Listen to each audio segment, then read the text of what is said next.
So I wonder if there is some value, because I always forget that we have new listeners. Not everyone listens to everything. Not everyone is fully versed in the history. As this Kirk Minihane Boston Red Sox war starts getting uglier and more personal, and sides are being taken, and I know I have two people within the Red Sox organization who listen to the show who feed me stuff. They are trying to figure out the Red Sox. There's emails being sent, and they are considering trying to figure out essentially how to get a restraining order against me, how they can make that work. I wonder if there's value in going over briefly a little history lesson, a little backstory on Kirk Minihane v. Boston Red Sox. What do you think every listener is versed? I sometimes wonder. It's been months since you've really talked about why, so I would say maybe. Okay, well. There are definitely listeners that don't know. Well, kids, sit down for a moment, would you? All right. Well, because it's a long way of getting to my stuff with them, and then obviously Mike's stuff with them. Allegedly, that happened over the weekend. Well, whatever. It seems like it was just Mike in his basement with some fake background noise. But Don't get me started. We'll get there. Just a guy by himself with a Papagenos on Western Mass. It really is very possible. The trick so before I get to that history, as I occasionally say, like, they are trying to build in Mars right now. In Mars, NASA is NASA is doing what in Mars right now? Do we know? We just have some rovers on Mars right now, but I think there are plans to send a manned mission there. So there are rovers right as we speak today, right now in Mars, which is, I think, in our time zone. You have to check. Is that right, Mike? No, it's Pacific time. I heard Mike say on Mike and the Minifans that Texas is on the West Coast. It's on the not the. I understand. I'm using coast wrong, but it's the West. You are right. You are using coast wrong. It is not the West. It is. Well, when you think of this west country, of here, right? When I think of this country, what? You think of Texas on the west side of America. Look at a map. So you got like an 1830s understanding of where Western America is. Listen, I heard Mike say the Old West, and I was like, well, that's why it was called the Old West. Well, there's then the New West. They said, go west, young man. Do you remember that part or no? Listen, I'm listening. It's all about your perspective. And I think when I look at a map, I suppose that's true. So Berkshire County is the West. No. Now we're getting silly. I mean, Sudbury is west of, Boston. It is. Is that the West? Not to me. But if you believe that, then sure. What was the Old West before Texas when there's just the colonies? What was the West then? Like Indiana? I guess it would be Louisiana. Okay. Anyway. So we'll get to Mike in a second. Oh, so anyway, before I get to the Red Sox stuff, and if you're listening to this a million times, hang in for like 10 minutes. You'll like it anyway, because you'll get all worked up like I will again. So right now there's stuff roving around Mars trying to find things being built by people. And I have interns who don't know what an on or off button is. I just want to be completely clear about this, right? I can't wait to tell you. I've been waiting all weekend to tell you. I don't know if I want to hear it, but that's the base point, right? Mm-hmm. Okay. Yeah. So I have a producer who I can't make fun of. Right. I have a blind sidekick who, has his own issues. I'll do things, right. But you'll never get to watch him. Who blames his interns constantly, and we may need to get him a mirror. Yeah, maybe. And then you have me. So this is our interns who don't know how to turn things in or off, or may turn up dead somewhere at some point. That's where we're at right now. Okay. And yet, success. People still listen. Let's see what success is defined at about 12:12 this afternoon after I hang up the conference call and go storming off. As brief as I can, because I do. So I joined the morning show, whenever it was, 2012, I think, the end of 2013. I always thought 13. Yeah, I think that's right. No, you're right. That's right. That's right. Because Harry was born. He wasn't born in February 2012. So February 2013. And one of the first things I did in like a public sort of part of the show is we went over before the baseball season started. Me, John, and Jerry Callahan, and John Dennis went to Game On, where I was almost arrested the other day, full circle. That's right. And we had lunch with Larry Lucchino, Sam Kennedy. This is the first time I ever met any of these guys. Maybe I had met Sam Kennedy at Red Sox. Sam Kennedy was nobody at this point, right? Well, Larry Lucchino had Sam Kennedy's job. Yeah, so Sam worked under Larry and all that stuff. And a couple of other random people were there. Colin Birch, maybe that was a Neb person we'll get to later. So we sit there and we have lunch for a few minutes, and Lucchino takes off because he's got something he has to do. And Dino takes off, and Jerry takes off. And randomly, so I'm there. Nobody even really knows who I am. Sam Kennedy sticks around, and it's me, Sam, and somebody else, and we have lunch together for half an hour. And Sam Kennedy was great to me in this lunch. Yeah. Fantastic. Kind of made fun of Larry. The old guy doesn't know what's going on. Wink, wink. Very nice. If you need anything, here's my number. Reach out. Oh. So I'm thinking, okay. I don't know. Two buds. Who knows, right? I don't know anything. I'm just doing my thing. Oh, and he's giving me the, I like what you're doing. I listen to you on the weekends. He's a salesman. Okay. I understood it to that extent. Yeah. That was really the length and width of my relationship with Sam. I'd see him at the Jimmy Fund. Every once in a while, we'd, see each other in an event or whatever. It was always fine. Absolutely fine. So I take over, and even within the show, I asked Lucchino questions he didn't like. Lucchino didn't really like me. Okay. And occasionally Kennedy would text me and sort of laugh about it. That would happen too, and I would text Interesting. I never heard that. Yeah, so I was thinking about it just this morning running, sort of the history of our relationship. Because there's almost nobody I hate more on earth now than this guy. And, so I obviously started rising within the show and make fun of the Red Sox, make fun of that. And anytime I'd see him, he'd pretend to be the guy who's in on the joke. Mm-hmm. You know what I mean? I always say, there was those guys, we like that you do that. The story I told the other day about Tom Warner after the Cosby stuff. Right. Oh, I know you had to ask that. Hey, kid, Thanks, Tom. Thanks, Tom. So it really starts... So everything's fine. Like I said, Jimmy Fund every year. See him once in a while. No big deal. The Red Sox, I made fun of them. I didn't like them, but, I didn't really care. I never watched baseball at that point. But they left us alone generally until really Adam Jones, I think. Mm-hmm. So the Adam Jones thing happens. Which I was reminded, where was I the other day? What's the name of that bar at Fenway where I'm right behind center field? Oh, they tweeted at me and thanked me for going there or whatever. Bleacher Bar? Is that what it's called? Well, I went in there and you could see. Or Lansdowne Pub. Yeah. I don't know which. Sorry, I was reminded, being right behind center field, how difficult things would be to hear. So anyway, Adam Jones claims that a Red Sox fan screamed the N-word at him at the baseball game. This was early May 2017. Right. I know this because I was not on the air the next day. Mutt filled in for me. And I think Jerry was there, or maybe he wasn't even. I know it's because I was actually at the hospital. It was my dad died a day or two later. So it was actually before we brought my dad to hospice. We were still at the hospital. So I stayed overnight that night. Woke up the next morning. Didn't wake up really. Stayed up all night. And saw the tweets about the Adam Jones thing. And Mutt was the first guy who said, hey, to his credit, I can't believe knowing him. He did this. First guy said, well, are we sure this happened? Yeah. And I saw that and said, that makes perfect sense to me. And if you've ever been to Fenway Park or any sporting event in 2017 or 2020 now, if you go to Fenway Park, picture how loud you'd have to scream that word for Adam Jones to hear it, and for nobody else to have heard it is simply impossible. That's what they were chanting at me as I was dragged away. Right. Adam Jones lied. He lied about that or misheard. I'll even. I honestly think that's more likely. I don't. I think he was mad after a game and frustrated with a fan. He yelled something and made it up. Possible. Yeah. And knew that if he did that, and I just think it was, I just think he lied about it. That's all. Yeah. Doesn't, I don't even think it really makes him a bad guy. He got pissed off in the moment and maybe did this. Right. I think it's something he's accused people of before, and I'm sure he's been called that in his life. I don't know. So all I know is I've been to 3 million. Exaggerating, sporting events in my life in Boston. I went to Boston Celtics games with my dad. He had season tickets. We had half season tickets as a kid. Section 14, row J, seats 7 and 8. We went to every big game. And this is in the 80s. This is in the 80s. Yeah. This is the Celtics. This is whatever you want to call Boston. I never heard the word once in my life. Nobody in my family ever said the word. I never heard the word in the Celtics game. Never heard the word at the Red Sox game, at the Patriots game. Never heard of the WWF show as a kid. Mm-hmm. Never heard it at a concert.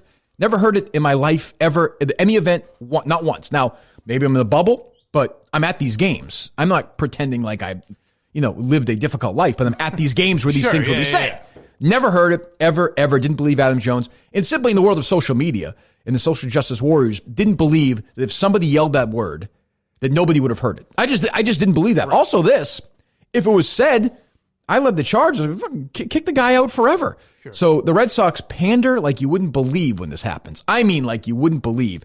And essentially disagree with us and get mad at us for saying that we don't think it's racist at Fenway Park. They banned this guy for life. By the way, this guy has never materialized. It's been 3 years. We've never heard from this guy. Ever, nothing, not a word. By the way, you think somebody would have tweeted this? Or had a video? That's the thing. Is that of course. You could wrap your mind around there not being a video because it happened so fast, maybe? Of course. For no one to tweet, oh my God, I was just at Fenway and someone screaming the N-word. Everybody has a video camera in their pocket. Yeah. I mean, an iPhone, you know when that's recording and when it's not recording. But that being said, somebody would have a picture. I don't know if anybody would get the video of him saying it because it's so... But then you get a picture of him. Oh, sure. Oh, no question. Of course. Yeah, there would have been something. So the Red Sox immediately attack us. They go on the attack, and there are stories written. There's a Dig Boston story that comes out, written by this hack who writes about the history of racism in Boston media, calls Jerry and I racists. This woman blocks everybody, total lunatic, quotes these people without sources, quotes people who are making up stories. But the Red Sox give a quote, and they say they don't agree with us. Oftentimes what we say is hateful. Which is ridiculous, because I watched that Aaron Hernandez documentary. You're homophobe, not racist. No, correct. The woman's name is Zeneb Curran. So I went off I think that week with Rob Bradford, who ironically was filling in for Jerry. And I called the Red Sox pandering pukes from top to bottom. Linda Pizzuti, John Henry, Sam Kennedy, all of them. I said they're pandering to bullshit. And I got suspended for a week and almost fired. That was much closer than Aaron Andrews. They were going to fire me. And this was, by the way, in the middle of a book where we did like a 17, that summer of 2017. We did the craziest ratings ever. This is before Murchison. A historic run. Ever. And I was on a conference call with the only person who, Phil Zachary could, I guess, as well. Phil Zachary and Joe Zarbano, Phil and I screaming at each other for half an hour. And the Red Sox continued not to stop. And Sam Kennedy would go to David Field, who owns Entercom, another idiot, who owns Entercom. And the two of them would say, hey, and then we get the message, hey, David doesn't like this anti-Red Sox stuff. David doesn't like this idea that you're making fun of the Red Sox for being pandering. Mm-hmm. This, that. It didn't stop. And the battle continued. Fourier did his Don Yee impression. Mm-hmm. And then Sam Kennedy came out and made a big statement saying how he doesn't like what EEI is doing, the direction they're going for the past couple of years. Just shot at me. Doesn't like the way it's going. So Fourier does a dumb impression, which I don't even care about. It's fine. Whatever. It's stupid. Who cares? The blame goes to me. So Jerry and I have a talk with Sam Kennedy down in spring training. You always see that picture. It's the Getty picture. Yeah. And it was contentious. And I told him I hated him then. I was like, it doesn't matter. Like, you can come on the show. You wanted to come on the show. I was like, you can come on the show, but I hate you. Like, I'm never going to like you. And he wants to be liked. There are people, and he would still Did he come on the show after that? That spring training, yeah, we did the segment. It was not the friendliest segment ever. Right. And like I was like, I just don't want to have this. You're trying to fuck us over, and you can do it because our boss will let you do it. The Red Sox own the company. Yeah. That's why I've heard many times that, like, just even as a street teamer, they would tell you, like, don't do anything to disparage the Red Sox because David Field is a huge Red Sox fan. And I understand there's a partnership and all that, but I didn't at that point didn't care. And I knew he was a liar. He's the kind of guy who would look in the face and lie. He's just a pussy. He's just a pandering pussy puke bag. So I have my issues that summer of 18. Take a leave, mental health leave after being institutionalized. Take my mental health leave. Come back ready to go, and the word is, well, we don't want you on the air until the Red Sox playoff run is over. The Red Sox aren't comfortable with you being on the air. Which is one of the more, that whole thing is it's more astonishing to me that doesn't get made more of. It's incredible. You were in a mental institute. Right. You wanted to come back, and they were like, no. They said to me, I said, I'm going to take, so I did a show where I was like, I can't do this anymore. I'm going to take a mental health break. And they said, sure, come back when you're ready to go. Legally, you need to know from your psychiatrist, your doctor. Says so I did. And they said, you know what? We're just not comfortable with the Red Sox. Just aren't comfortable. And I'm sitting there thinking, this is Sam. This is not John Henry. He doesn't talk to anybody. This is not Linda. This is Sam Kennedy saying we don't want him on the air. And honestly, kind of shame on Jerry. I hate to say it. I know we were in a pretty good place, but I would have quit. Right? I would have just said, I'm not working unless he's working. But he didn't do that.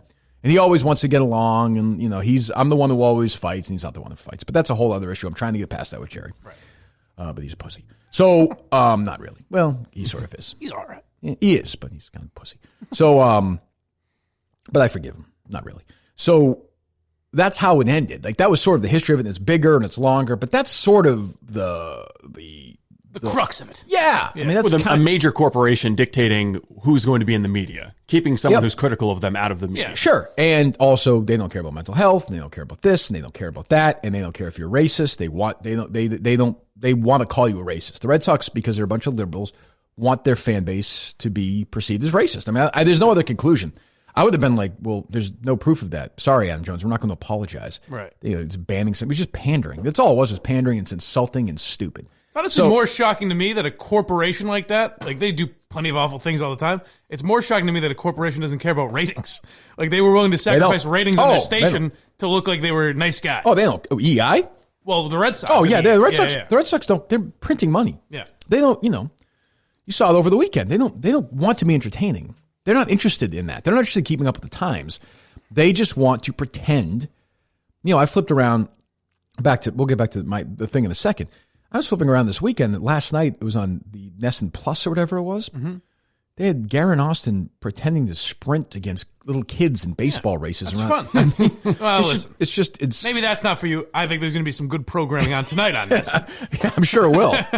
Heavily edited, I suspect. Of course it will. But this is what they do. So when people say, well, do you think listeners who listen to the show in Minnesota care that you hate the Red Sox? Well, I think they actually do. I think so, yeah. Because it's not really about the Red Sox. It is and it isn't. It's about a bigger thing. It's about fighting against these people who want to silence you and fighting against big corporations who treat perceive little people like shit because they can and they move on. And that's why, at its core, and I'm just one example, there are many, why people hate the Red Sox. I don't care if they win 12 World Series. They're always going to hate John Henry, Linda Pizzuti, Sam Kennedy, Tom Werner, that organization, because that's what they do. That's how they are. They're little people. Well, they're phonies just in general, because even as I started hating them when I was a kid, just a baseball fan, because they would lie about Terry Francona or John Lester, shit like that. Where that's what they do. Yeah, that's just what it is. Where they smear people on the way out. They're just bad human beings. They're stupid because they don't understand that everybody can see through it. Right. Like I could see through it the whole time. I mean, I'm just looking at I was going to look at some of the old Sam Kennedy quotes from this. I'm just looking at this. So I read this Dick Boston story again this morning, which I haven't read in a couple of years, and it just infuriated me. It's just incredible. Like this that the Red Sox gave this lunatic, Brinty de la Crayzitz, or whatever her name is. Just, I think she was sitting behind me at the Mass Mutual Center. She started. She's Boston. You're not a real fan. Special feature, the Yawkey Way, July 20th, 2017. She starts a story with a guy who worked as a bartender at the State Street Pavilion for a decade. When he heard in May that Adam Jones told Boston media the fan called him the N-word and threw a bag of peanuts at him while he was in center field, Briscoe was not surprised. While he said he was never personally experienced racism at the ballpark, being born and raised in Boston, he said those things are, quote, bound to happen. So she starts the story by quoting somebody who worked at Fenway Park, didn't see has never been experienced racism at Fenway Park, saying it was bound to happen. Yeah. And then they get into the thing, Sam Kennedy, Charlie Baker weighs in, William Evans weighs in, Marty Walsh. They all act like it happened. Like there's no place for proof. And if you ask for proof in a situation like that, you're labeled a racist. Yeah. It's the fucking craziest. It is, to me, still the craziest story I've ever dealt with in my life. And it really, if Adam Jones didn't make this up, I'd probably still be at EI. So I almost want to thank him. But like that, or, I would have been out eventually just because of who I am. Yeah. But that got the ball rolling like crazy. Yeah, they did everything they could to prove you wrong. I was at the game the next night, I remember. The Warthog, and they gave Adam Jones a standing ovation. It was essentially like they just did the lineups normally, right? But it was like, they paused for Adam Jones. Whoever's batting third, ladies and gentlemen, Adam Jones. Right. I guess for the most of the people involved in it, it doesn't matter whether it happened or not, because like Walsh, Charlie Baker, those guys, they just need to weigh in and let everyone know that they're on the right side. And the media needs to weigh in and let people know that they're on the right side. It's not. They don't care whether it happened or not. So this woman, she writes, the same place as amid all the noise, perhaps the most explosive commentary on the issue came from the same place it often does. Kirk Minihane and Jerry Callahan, the popular hosts on WEEI. Their comments began on Twitter. Out of curiosity, did anyone at Fenway last night confirm this was on social media? Any actual proof? Is it okay to ask questions? Minihane tweeted. Not saying it happened or didn't, but the rush to condemn Boston with no proof is chilling. And of course, the pandering is off the charts. That sounds pretty racist. I stand by. I mean, I don't. It's just. It's unbelievable. And then she gets into the whole thing where it's, we go after, we sick Twitter people after people like that. They had some EI intern who was unnamed who said that that's just a fucking lie. It just lies, and they get away with it. And the Red Sox give it a voice and a name. They won't talk to us, but they'll talk to them. Drove me crazy. The Sam Kennedy stuff with 4A was even worse because he said he doesn't want to continue a partnership with the station. He's just a fucking asshole, and it all got blamed on me. And so now for me, and the worst part for me, obviously personally, later that fall of 2018, where they kept me off the air, EEI and the Red Sox combined to keep me off the air. And a point in my life where I was really in a tough spot. Yeah. And I wanted to get back on the air and do my job. They wouldn't let me do it. So now I can't believe I just sort of sat around here and did this other stuff. Like, I just want to bring this fucking organization down. Like we are now, they're gonna come at me with some restraining order, and they're gonna do this, and I'm gonna come back at them with stuff I'm digging on right now. Mm-hmm. Hello to the members of the organization, know exactly what I'm talking about. And it's going to get really ugly. And if Barstool doesn't want to strap on and along for the ride, they can go fuck themselves too. I mean, go tweet out your shitty fucking new podcast and leave me alone. Well, they'll be sending me my arrest. I know. Why does that? Why? I mean, why? Why? How come you just can't have appetizers? How come you have to have a dinner after that? Florentine. It's pretty funny. They just put garlic on the bread and that's it? That's what they call garlic bread? I could do that at home. I'd go to a restaurant and pay $14 for that. These prices are unbelievable. You know what you see now still is unbelievable? You still see these old guys with their tip calculators. I mean, what year is this? What's going on? Have you ever noticed that? That was Andy Rooney or Jim Florentine? You're speaking a little too fast for it to be an accurate impression. Maybe it was Jim Florentine, which this is being promoted through the roof this weekend. Well, I have, hold on, Steve. I have parody accounts that are now called KMS historians. I have Discords have spun off into Discords. I have parody songs. I have a community, and they are ignoring me, which I've asked for. So I'm not going to get upset. Although I would think from their perspective, it makes business sense to pay attention to me. And instead, they focus their attention not on me, but on is Portnoy called him John Ferrantino, whatever the hell he called him the other day on this fucking show. That idiot. Let me hear this guy. All right, what do we got here? There's I'm sorry, I'm a little All right, yeah. All right, this woman is 31 years old. She's from Tinder. She's pansexual, gender queer. I don't know what that means. I'm not sure what pansexual, gender queer is. It seems like you like the same sex. Every week there's a new fucking, word they use. There's a lot. Let's get to the joke, Jim, all right? It's tough. I imagine you could vouch for this. It's tough to do a show alone like that. I thought I could. I like having you guys here, but I think I do shows alone just fine. Sure. But it is tough. Some of the best ones I've ever done. Not that tough, where I'm not able to say words. Well, there are a few too many pauses. So in each of his old podcasts, he takes on a different app.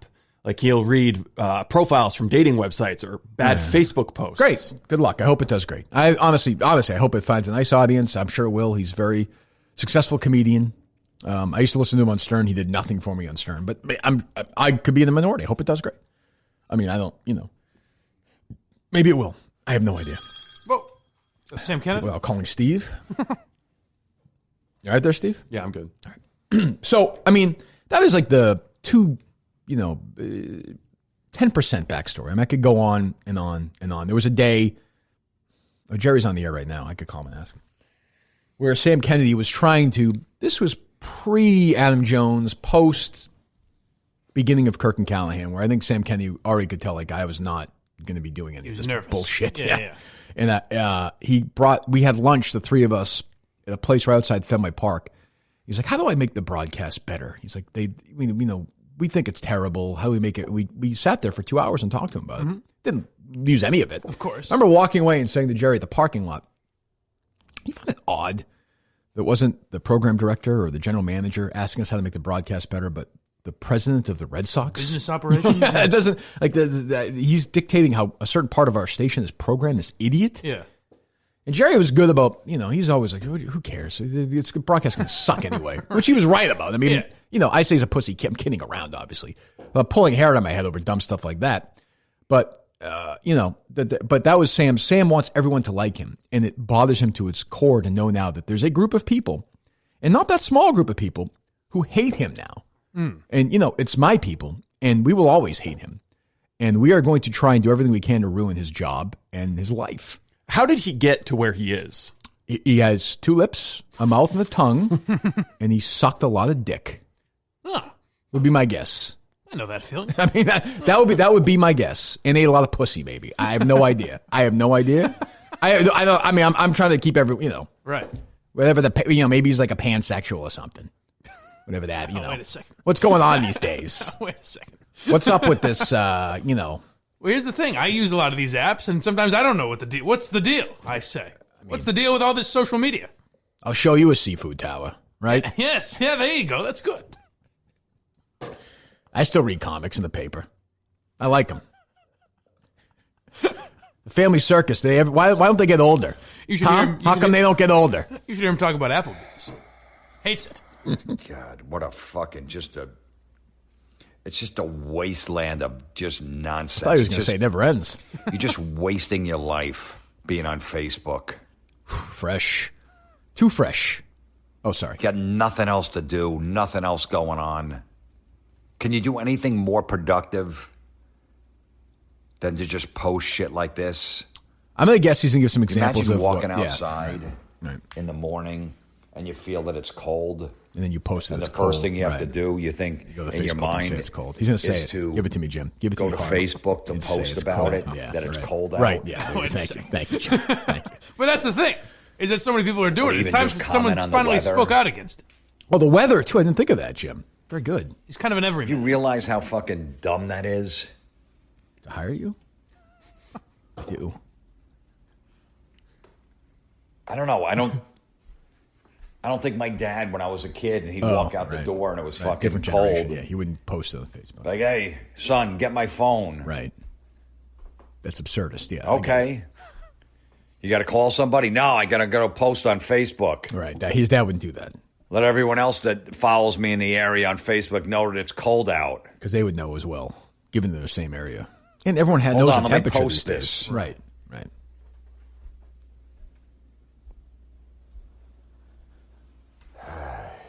He's fed up. You really that frustrated? He's had enough. He's had it up to here with the Facebook. I don't know. I don't understand it. I thought that was the end of the call. Oh, he's got more on this? I that just whole try thing to was just a discourage pause. my kid every day. All of it is meaningless.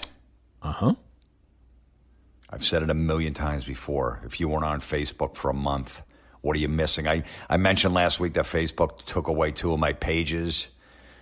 Whatever. They're fucking gone. Uh-huh. It has not changed my life one bit. Okay, I've had enough. Why did you Nothing Why did you made them? That doesn't really make a lot of sense. I don't understand any of that, but that's excellent. I hope the podcast does very well.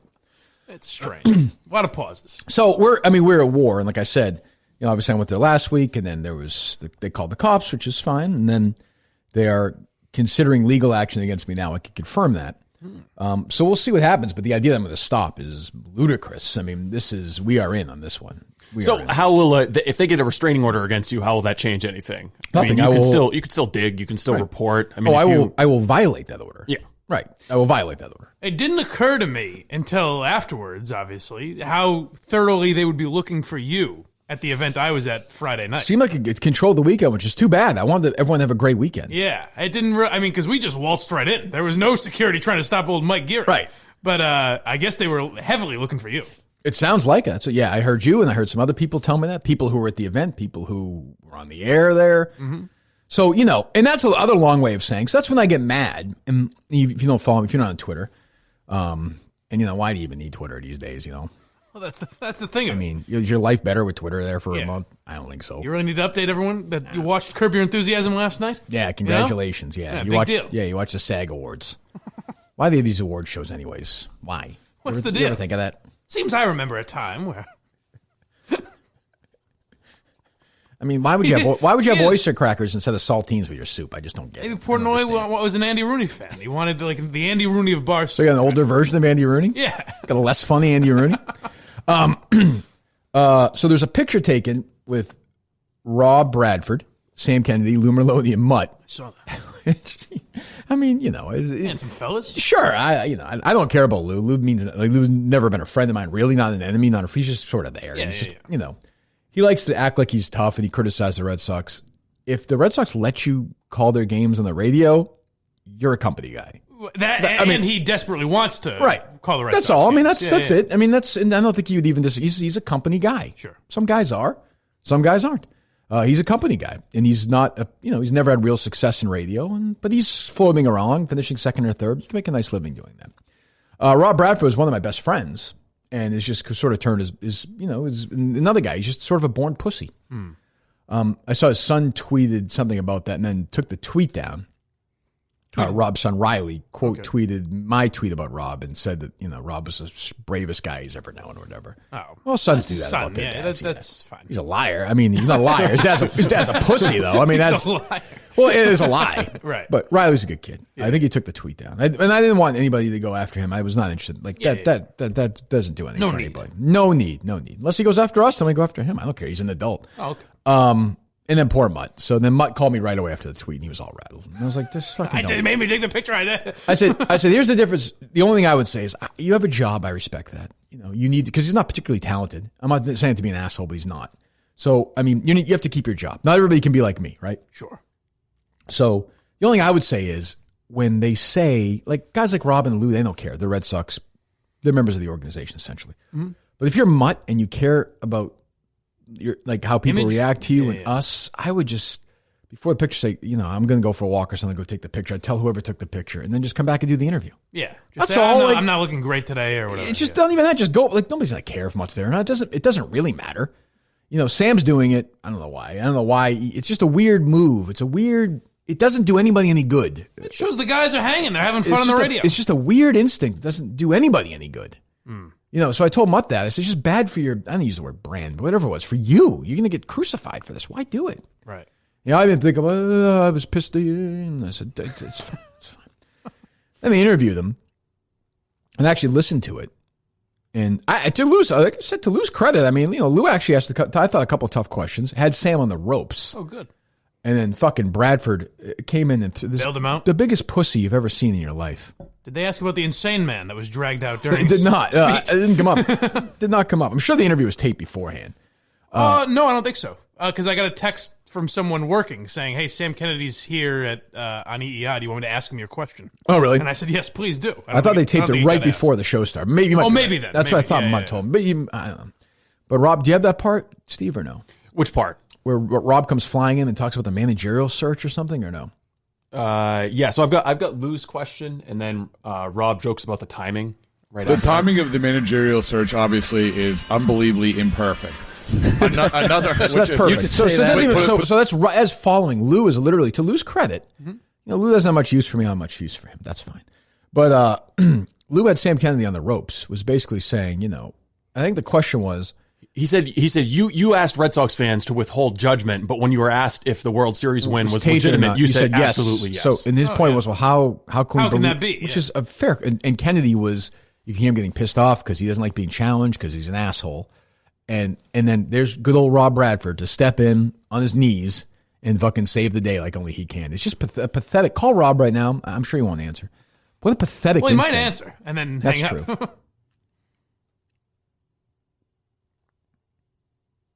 I mean, it's such a pathetic.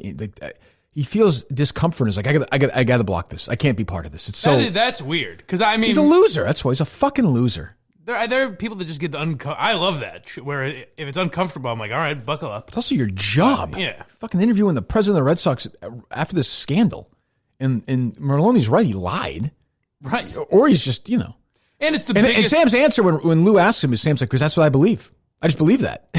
Well, okay, you have any proof, you fucking idiot? But also, it's the biggest cheating scandal maybe in sports history, at least in the last 20 How do you not have years, his number? probably. I don't understand how you don't have numbers. I've given it to you 6 times. I just didn't save it into my contacts. All right, 978. Definitely, you keep this. I don't care. Let me see.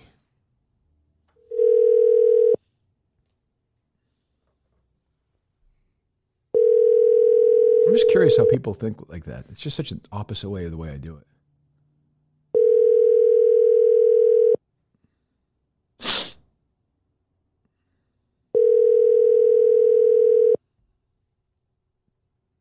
Well, he knows better now. Yeah, he's definitely got my phone marked by now. Oh, whatever. So, anyway, so the Red Sox had their fucking winter weekend this past weekend, which is just this bullshit, ticket sales, propaganda, bizarre. I thought it was fun. I got to say, I have an issue with, who was there? Rich Mandarin? Yes, the Rich Mandarin we know and love a little more is Rich _Mandarin. Who's the one that was on your show? Rich Mandarin. How did you not ask him? Like, you didn't ask him at all during it. Why the fuck were you there? I did ask. He said I got free tickets. And you did? Oh, yeah, maybe I just skipped past that. Yeah. Oh, God, you asked him that? Yeah, he said he got free tickets for Christmas. Oh, and I just would never decided to go. Forget liking me or being loyal. I just would be so fucking bored at that. This is a guy that at least likes the Red Sox enough that someone got him tickets for that. And chose to go. And he's a loser. Then get out. Even he was bored by it. Could leave. Get out. Go listen to another podcast. Honestly, how many people were there? In that arena, I mean, I think it's like an 8,000 seat arena, and I'd say it's about a quarter full, so probably a couple thousand maybe. How many do you think were freebies? A lot. 90%? Well, at least 2. I just walked in the front door. So I want to get this right. This was Intern Will. Yeah. Okay. Yeah. Intern Justin was not there. No. Intern Justin has had a little mental health break. He's had a rough week, but he made it back for Mike and the Minifans. We're glad he's back. We hope he's doing well. We wish him well. And I see the value in him more than ever now. I say we like him as strong, but we're glad that he can turn on a camera. I suppose we're glad he's alive. Yes. I'll stipulate that. I suppose we're glad he's alive. Yeah. No, but I'm glad it seems like he's doing well. Doing okay. It seems. Yeah. Even I reached out to him. Very classy. Oh, wow. Very, very classy. What a guy. Well, we're having lunch on Thursday. That's terrific. Yes. So we talked, and I said, well, go make some trouble. Sure. Do the best you can. And when I do that, I trust you enough that, I know that you... I'll do something. Yeah, that I'm not going to give you direction. Notes. Yeah. I saw the Fiddlehead. I thought it was very funny. The Fiddlehead Focus. That is where Will did a great job. That's very funny. Great job. Richard Chandler and the picture of you as the James Lipton. Yeah. Very funny. We put that on Instagram, whatever it was. Yeah. Very funny. Very good. So Friday night, so they had this weird event where like fucking bunch of people speak and all this stuff. Mm-hmm. So Mike is there with intern Will. Mm-hmm. Steve's intern. Yes. And is he from? Give me a little back. So is he from the area? He's from New York, I think. Yeah, he's from New York. Yeah. Okay, he goes to college out there. So he goes in Western Mass? No, in New York. Oh, in New York. So he goes, picks up Mike. So he goes to pick you. He was here doing something with like training with Steve. Yeah, he was just shadowing me. Oh, he was here for he Friday's just happened show. to be here. He was here Friday's show. Yes. Is he here right now? No. Okay, because I didn't know he was here the other day. At the end of the show, Kirk leaned in and goes, "Was that kid here the whole time?" How was I supposed to know that? That's kind of the goal, is for him to be, never seen. Obsolete. Okay, well, fine. So you two drive out there together? Yes. From here? Yeah. Okay. So not long after the show ended. Okay. And is that weird anyway? Do you know him? Not at all. But he's really short. He had enough conversation for 2. Oh, really? He is a chatterbox. Oh, really? At least on the way there. On the way back, not quite as much conversation. So you go there. You have the press pass. Yeah. No problem getting in. We own the place. Right. So you go in. You sit down. And how long do you wait before what's the plan of attack? So I knew I was just going to yell shit and disrupt the show. Okay. And because we were right. So I walked up to the front and said, there were a couple seats open. And I said to security, I was like, hey, I'm legally blind. Do you mind if I grab one of these seats in the front row? They said, no, they're reserved. You can sit like right here, like probably 10 rows back. Okay. I was like, all right, perfect. And that was actually better because we're in the middle of the row. So for security to get to us, they can't just pick me out of the aisle. It would take a little longer. They got to take a little. So I was like, all right, this works. It's crazy loud in there. They're blasting music. Blaring and fake music sound noise, right? Fake crowd noise and all that. So they have the players up, but they go, we're going to get to ownership and management soon. So I know, and I have tease for the crowd. Yeah, right. And I have a program, so I know when Sam Kennedy's going to be out there. Right, got it. So they do this long. Honestly, I'm glad I woke up because I was dozing off as they dragged every player you've never heard of out, and every assistant coach, every minor league coach, and it's like, hey, this guy's from Hamden, Massachusetts, and there's a smattering I find it of so applause. fascinating that certain people, like that woman behind you, actually want to hear. It's so diametrically opposed to my existence. Very mad at me. They want to hear these people talk. It's straight people with the Red Sox jersey, like adults with Red Sox jerseys on around fucking me. Losers. Go ahead. It was very odd. So yeah, we're dozing off while that's going on, and they have like, I don't know, Matt Barnes or whoever it is. Like, so they have questions for the players. Garen Austin was asking, but they say before, like Tom Caron's like, hey, get your questions ready because we're going to go to the audience. Right. These are all plants. Yeah. So I have Will get up and say, hey, we want to submit a question. How can we do that? And they go, they're already predetermined. Don't worry about it. I mean, this is honestly fucking North Korea. Yeah. It is. You have to, and I understand if you don't understand what these people have done. They have silenced everything. It's unbelievable. So go ahead. So the questions are things like, who's the best singer on the Red Sox? And they have Rafael Devers sing a fucking song. Oh, my God. And there was one like, I think it was Matt Barnes. So it doesn't matter.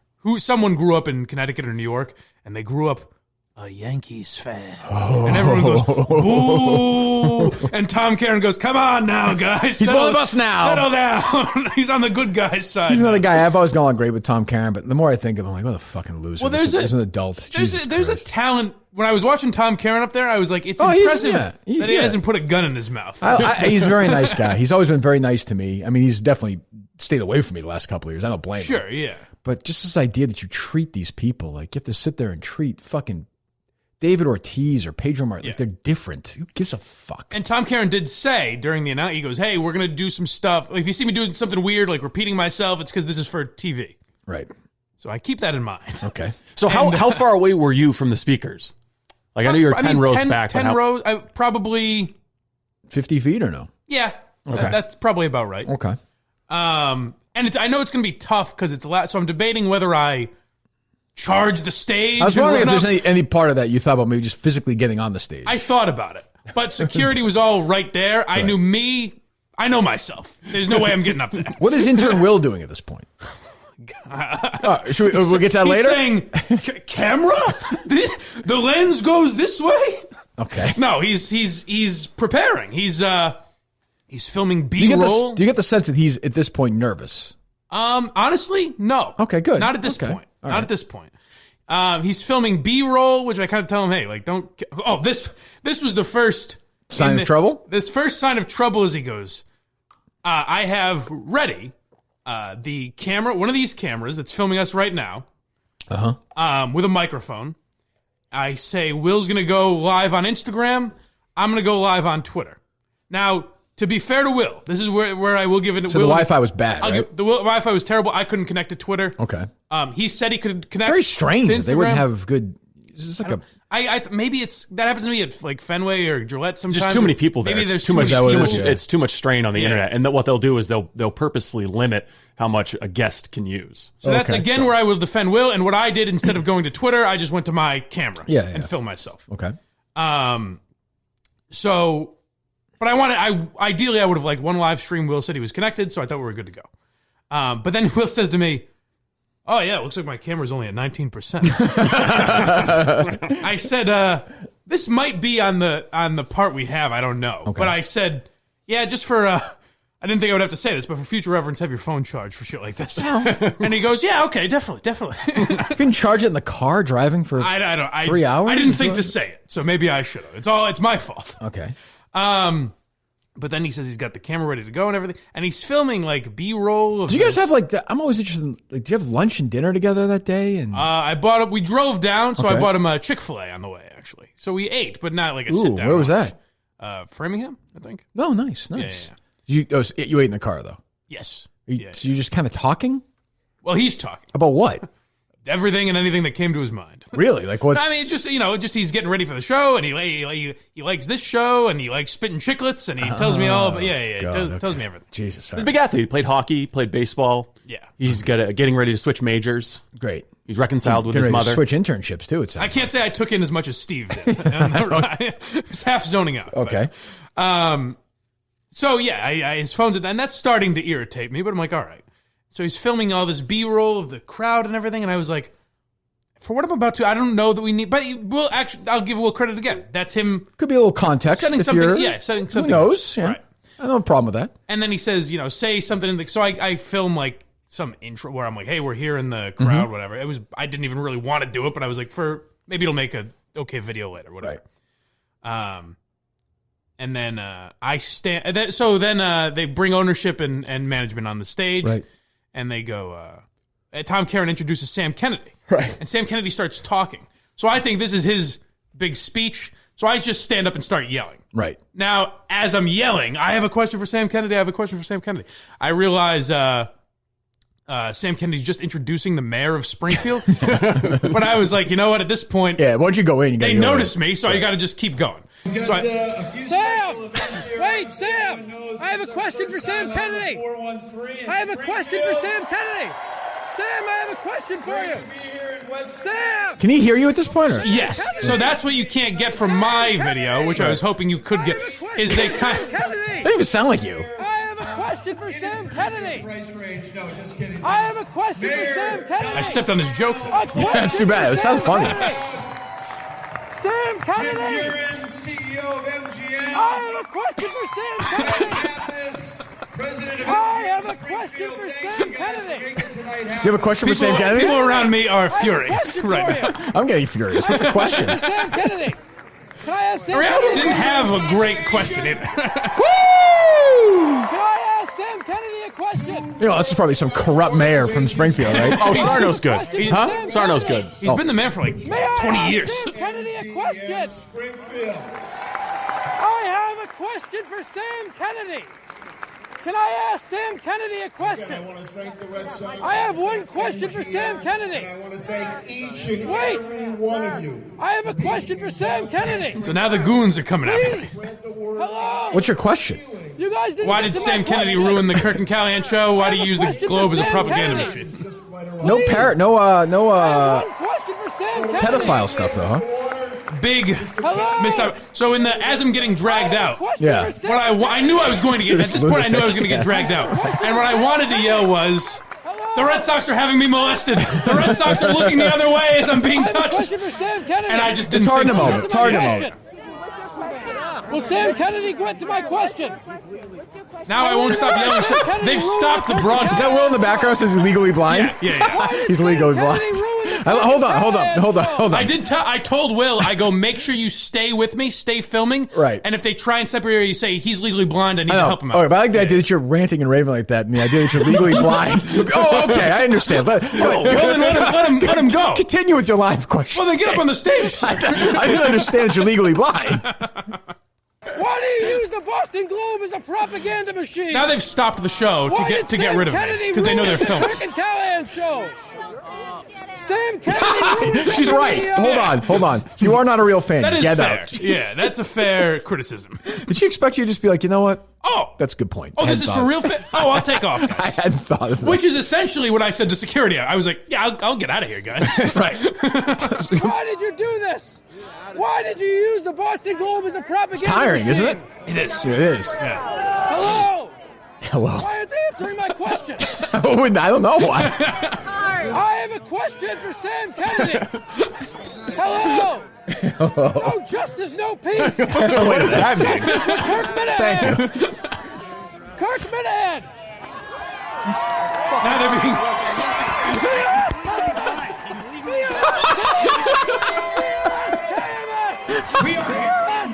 Well, I'm half with that. He said poor Tom Caron. He's gonna be dying on the inside. All right, hold on. So are we going to get this? We get the sound now a little bit with the cops, right? The security guys. Yes. I don't know how you obtained that sort of audio. I don't know. I don't know where you got that from. And poor Richard Chandler. I mean, is he going to take legal action? The Fiddlehead Focus. That's my. He was assaulted. Well, they never quite found that one out. For whatever reason, they never patted me down or anything. I wish I had known. I would have used that press pass last week. You should have. He's gone right in that press Should've conference. that's what Will's good for, making press passes. Well, I'll give him an A And for he that. dropped me off, and So far in this process, where we're at right now, I'm giving Will an A. me too. Right? Am I right, Steve? So absolutely. far, I would think, yeah, definitely. I mean, he's got the press pass. He's got he's loyal to your side. Got us there. Asked about the Plenty of B-roll. Phones at about Plenty of 4% at this point, but Yeah, that's, that's fine. either here nor there. because He's defending you. He's got your, And the reason I wasn't too mad about the phone Sounds is pretty good. I said we've got the camera. Mm-hmm. The camera's shooting in pristine quality. Okay. We'll even if the phone dies, we're good to go. Right. So I'm dragged out. We deal with security. Do you want me to go to that, or do you want me to get to what Will fucked up? Well, what's the better? Well, think- first, let me do Milton's first. I'm going to forget about Milton's here. Milton's big winter clearance sale is continuing right now. If you want to shop online, go to Miltons.com. Check out their sale page for the best deals. Please do that if you're a Kirk Minihane show fan. Show your loyalty to us, to Miltons, and to yourself. You like good clothes for the winter. You want a nice sweater. You decide where some jeans and pants. Turtleneck like Richard Chandler. Turtleneck like Richard Chandler. Big winter clearance sale going right now at Milton's. You go to their stores in Braintree, South Shore Plaza, or Chestnut Hill Square in Chestnut Hill. All the popular brands, we know that. Look, we all know about Milton's. We all know they're a great loyal sponsor. We all know their clothes are fantastic, and we all know that if you have a brain in your head and you like clothes, you want to help the show out, help yourself out, and help a great company out. Bing, bang, boom. You go to Milton's. I mean, what are you going to be, that guy? What are you going to be, you're the final member, members only. You're the last member. Who are the members? Yeah, I mean, what's do we that crocodile in your shirt? Yeah, you're a tough guy with that crocodile. That crocodile going to attack me or something? Dear I like neighbors, that your Jim I Florentine want is to bring higher to your pitched. attention the horrific experience I had yesterday. I went through the drive-thru at the bank at approximately 3:45 p.m., where I saw a small, dead falcon behind the bank on the way to the drive-thru. I reported the bird to the teller, and she told me that she informed her manager. He's reading Name it. posts from the Nextdoor app. Post. Okay. Well, he's calling America out. Get See, the ready. thing is, there's all kinds of social media apps, and there's people doing dumb things on them. Sure. So here's the there's thing. unlimited content. Here's the thing, listeners. You talk about how you're addicted to the show. You want it every day, 7 days a week, 5 days a week. You'll cry at your whole life. Mm-hmm. That's going to be your comedy if you don't spend money at Milton's right now. That's true. If you don't go to Miltons.com and tell them because of the Kirk Minihane show, you're going to get some fucking ninth rate comedian reading Nextdoor app stuff. Well, I'd put him at third rate. That's Come it. on. If Bill Burr, fucking 12 fucking cars landing on his head. That's what you get. That's it. That is pretty much the. Actually, that should be the description of the podcast. I don't know. If Bill Burr had a brain hemorrhage. That's what you get. Here you get the best podcast of all time, and I've always said I'll stand by it. This is the best podcast ever created. And if you want to help that out, help yourself out, and help Milton's out, go to Miltons.com right now and tell them you're there because of the Kirk Minihane show. Do that today. All right, thanks to our great friends at Milton's. So what's the best? So from a linear perspective, Steve. So after he gets hauled out, the cops or the security guard, whatever, tells him to turn off his phone. So we have audio from somebody else. Yeah. Oh, we have a third party. Third party. Yes. Somebody else has provided audio of Our this exchange. cameras were off. Sure, we obey those high level officers of security at the MGM in Springfield. Well, there was this guy. My summary of him was he wanted to be Ace Rothstein, but he's stuck in Springfield, Mass. Oh, okay. Is the main guy we were thinks dealing with. But in fact, looking back, I don't know if he worked for MGM or the Red Sox because he seemed to be very aware of who you were. Oh, well, I'm sure the word was Fortunately, out. we don't have any pictures of him, so his identity will be safe. Who needs that? Right. Yeah, right. Let me hear some of this. I know you picture you first. Just stare straight ahead. I'm trying. You're good to go. Sorry, that was that? I had to try and fix some of this audio, like CSI stuff. It sounds like someone had like their phone in their pocket or something. Weird. So he tells Mike to stare straight ahead. I said, I'm doing my best, man. So immediately, Mike's under such a high level of suspicion. They act like he's a Jokar Sarnaya. That was one thing. They accused me, the main guy there accused me of lying. I heard you Multiple say times. this on the podcast. I think that was the police officer. Do we have the sound of that or no? Yeah, I think Does it sound because now at this point you got to be a little nervous. Will was incredibly. Oh, I don't blame. I got to be fair. I don't blame him. He's He's never been in this situation. This is not. You're not interning for Trey Wingo, Mike Golick here. I've now dealt with this enough to know we're at least going home. Because it's also so public. There's they're a not cop gonna, there who's laughing and there's not also arrested. video of it. I think they're going to kill you. That's the thing. Yeah. So Which would be incredible if they beheaded you. I have. If they brought you up on the stage for Sam Kennedy, you got questions. The crowd cheers. They just brought us back and broke our knees. Ladies and gentlemen, this is pretty exciting. To cut off Mike Geary's head, Dwight Evans. Woo! All right, here's Will's reaction when the cops start asking him questions. Let me give you a little bit. So Will is how old? 25. Oh, he is? Yeah. Oh, wait, not that young. Yeah. Oh, I thought he was like, he's 25? He's got a baby face, but yeah, he said he's 25. This loser's, what's he doing? Why is he 25 years old and an intern for a fucking podcast? Maybe he took up some gap years. He's still at college. Year? We take a gap decade? 25? What? Yeah, he's an older intern. Is he the intern whose side is darker when he does the show? He's like, Yes, the hair. what's going on with this guy? I don't know. Jesus Christ. All right, so let me hear him. What were you thinking? I didn't do anything. I just followed. I did what I was told. Oh, hold on. What a fucking sellout. I thought he was like 19. Even here, I defended him a little because they were getting him. They used Portnoy tactics where they're like, but you said you were following him. But Right. then you said you were helping him because he's blind. But you said, and I even said on there. What are these two? Are the two people questioning you?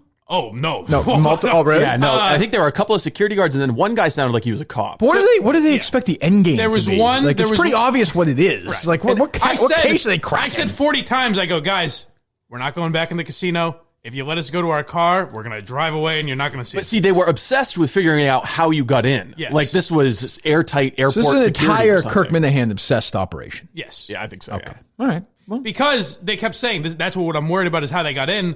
And, I mean, Richard Chandler may have had a press pass, but we didn't use him. No one saw, I mean, you know what I mean? Like, we didn't hand him to anyone. you basically went and arrested Richard Chandler today. Just cuffed him. He's just in his office doing. I'm a family man. I run a small business. doing his bills in the office. They're going to send an agent up to the Fiddlehead Focus. Just gonna drag him out, starve him. All right, let me hear this. What were you thinking? I didn't do anything. I just followed. I didn't do anything. It was him. I always told you, Henry, you'd fold in a question. I didn't follow.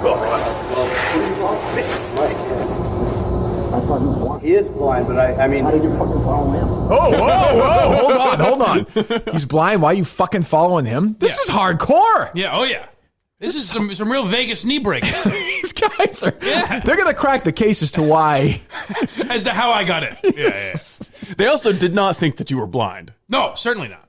They're like, you're blind, but you can see a little bit? How does that make sense? Until someone... Until somebody threw a wall in your face? Or? Where the jig was up. What's that? When someone goes, Barstool Sports? And I go, yeah. And he goes, Blind Mike, right? And I go, yeah. And that's when the Minihane questions started coming in. Right. So...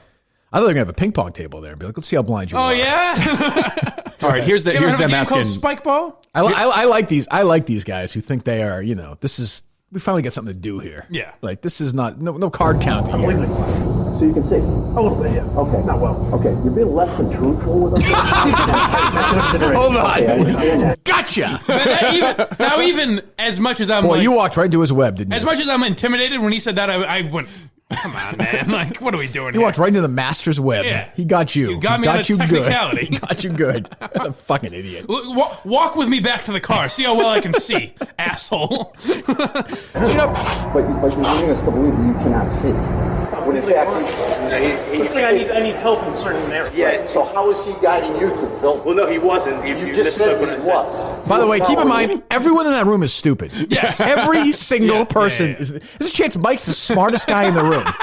Honestly, I think I might have been. I mean, You're right, though. It was a very Portnoy-esque interrogation. I think it's a good you point. just said. Listen You to want me to play back the tape? No, you said. This is a circle of. I know. Every time you go to a casino, you get a dumber and dumber argument with somebody. This is a circle of idiocy that's going on. Like, what is everybody trying to prove? Like, what is? So you can see? A little bit, yeah. Okay. Not well. Okay, you're being less than truthful with us right now, and it's not. I have macular degeneration. Okay, I understand that. But you're leading us to believe that you cannot see. When in fact, Looks like I need help in certain areas. yeah. So how is he guiding you through the building? Well, no, he wasn't. You just said that he was. You were following him, is what you told The me. kid's nervous. Yeah, I'm tripping him up, obviously. Yeah, I don't know. That's where even I was like, He was come on, telling- guy. Like, what? I go, you're tripping him up. Obviously, he's nervous. Like, what the fuck are we doing? But here? Guy honestly, just shoots you. even if you are just lying to him, what the fuck does it matter? This guy wants to break some of his Right. legs so bad. I know. That's all he wants. Just once he wants to do it to somebody. Yeah. But the thing is, Do we know there's- this guy's name? No idea. Oh, it's too bad. You should have gotten this. Because that. Do we know if I don't he even works? know his title. So we'll call him GM now, I guess, right? Okay. Well, I mean, not now, but I'm saying, I want to get the name of it because I mean, this is a guy who is blind shaming. Yes, for sure. I mean, or the Red Sox. Yeah. You know what? I think it was probably the Red Sox. Well, Red Sox I security think he was there as well. He was trying to erase Mike's existence as a disabled person. That's probably Right. true. Yeah. Oh, no question. And then they took the best part was they took our picture, like they took my picture, right? I like which the you heard story. there. Yeah, they took Will's picture, right? And then that guy that's talking goes, "Now have them stand together and take a picture." Do we have that sound or no? I didn't hear that part. Well, I mean, look, you know, Butch Cassidy and Sundance Kid don't work apart, right? I mean, exactly. the great crime duos in history, work together. So the next day, if you see me coming through the door, you think, "Who's that guy?" And then if you see Will next to me, you'll be like, "That's who he is." So you and Will, I guess we can break the news now. Mm-hmm. That trip you guys are going to take to MGM in Vegas is now off. I guess so. That's too bad because I know you guys are planning on going to different MGM nationwide. places. Will actually asked about that. So does this mean when I go to Vegas, I can't go to like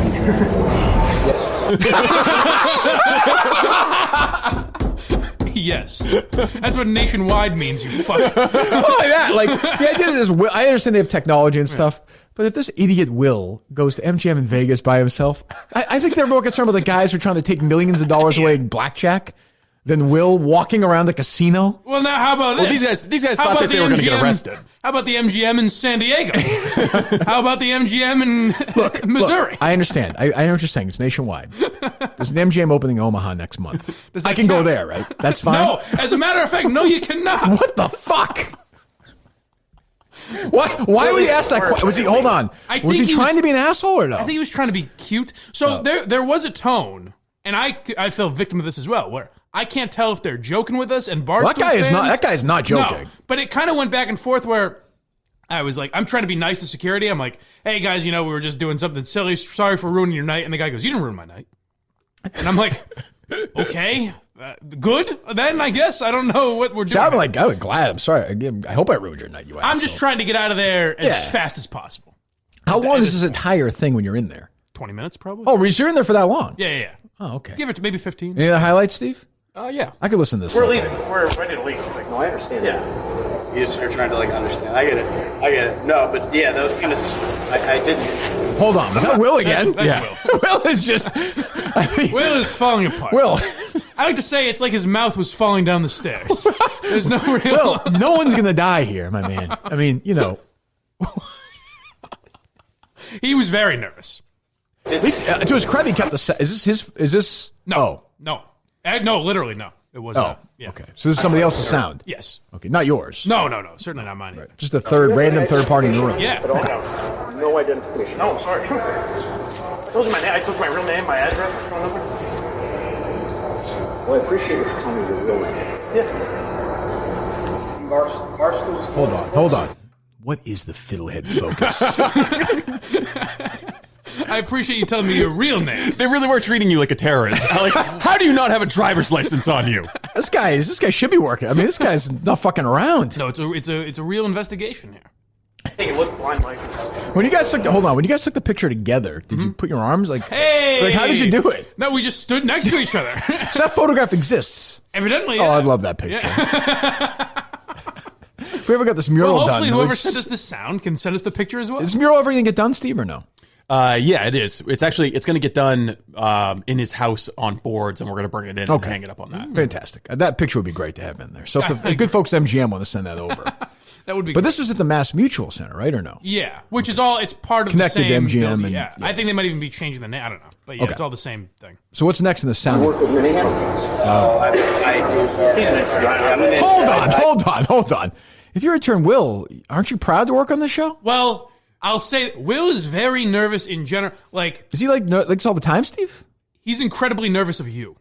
Yeah, he's a little nervous. Like so we're in here after the show ends, and he's trying to unscrew the camera from and he's got his laptop in his hand, and he goes, "Am I allowed to put my laptop on Kirk's desk?" And I was like, "Yeah, it's fine." Well, I don't think it is actually. If I'm being honest. I'm sorry, but I allowed it. But he's terribly nervous. So in this moment, you hear, "I'm not supposed to say I work for Kirk Minihane." Right. So he's got a lot of his. Yeah. But that is technically what I'm doing. So, Will, take it away. You work with Minihane? I do. He's an intern. I'm an intern. I work more for the production side. Is he here? No, he's not here. You're sure of that? No, he's not. Can you tell us? Yeah, unless he tells us he was really not not sure. really what you're saying. You can call him if you want. As far as we know, he's not. Yeah, we have no idea. He's Except that. Yeah. I'm more concerned how they get in touch. Yep, no, we'll deal with that. As long as we got their information. Yeah. So that's me kind of thinking he's joking at first, where he's like, is Minihane here? Oh, no. And Will goes, I don't think so. And I go, unless there's something he didn't tell us. And he goes, so you're not actually sure. And I'm like, got you again. I'm like, all right, you got me, man. Yeah. Boy, I am in their fucking heads. Sure? Jesus Christ. That is a nice level of satisfaction. They have this goon questioning this idiot intern and this blind guy over nothing, over yelling at another idiot. Even the guy who was the Barstool fan was kind of like, why are we doing this? Like, can we just get these guys out of here? They're going to leave. Well, to be fair, what they were doing is more exciting than if they were just listening to Sam Kennedy. Shit, they should have been broadcasting that. That is true. We should have just done Imagine Mike if and Nesson had Intern. that. That would have been awesome. So this shit. Yeah. You guys been a little less than truthful. You need to say that. What have I been listening to? Many of the questions have been honest. So that's what gives me a little bit. I give you my name, my address, my phone number. You didn't have ID. Actually, you guys asked my license. I don't know if that matters. No. That didn't ask you for the identification. But I gave it to him. I don't understand. You gave it to him. He misunderstood. He misunderstood. What I'm saying is, How do you know what he understands? Tell me that. By the way, I know it's going to take a lot of work and the sound is not great, but I want one of these accounts to. I want the transcript of this because I love. This is my favorite part. Just the three of you. Just No. You said. no. It's all led by this. Fuck you. No, fuck you. By this idiot goon who thinks he's got something finally. Right. And it's just what the fuck. Go ahead. I mean, really. But at some point, so they're telling us, we have your address, your phone number. Be expecting something in the mail. You've been banned for life from MGM. Okay. But also, we're going to get you with trespassing.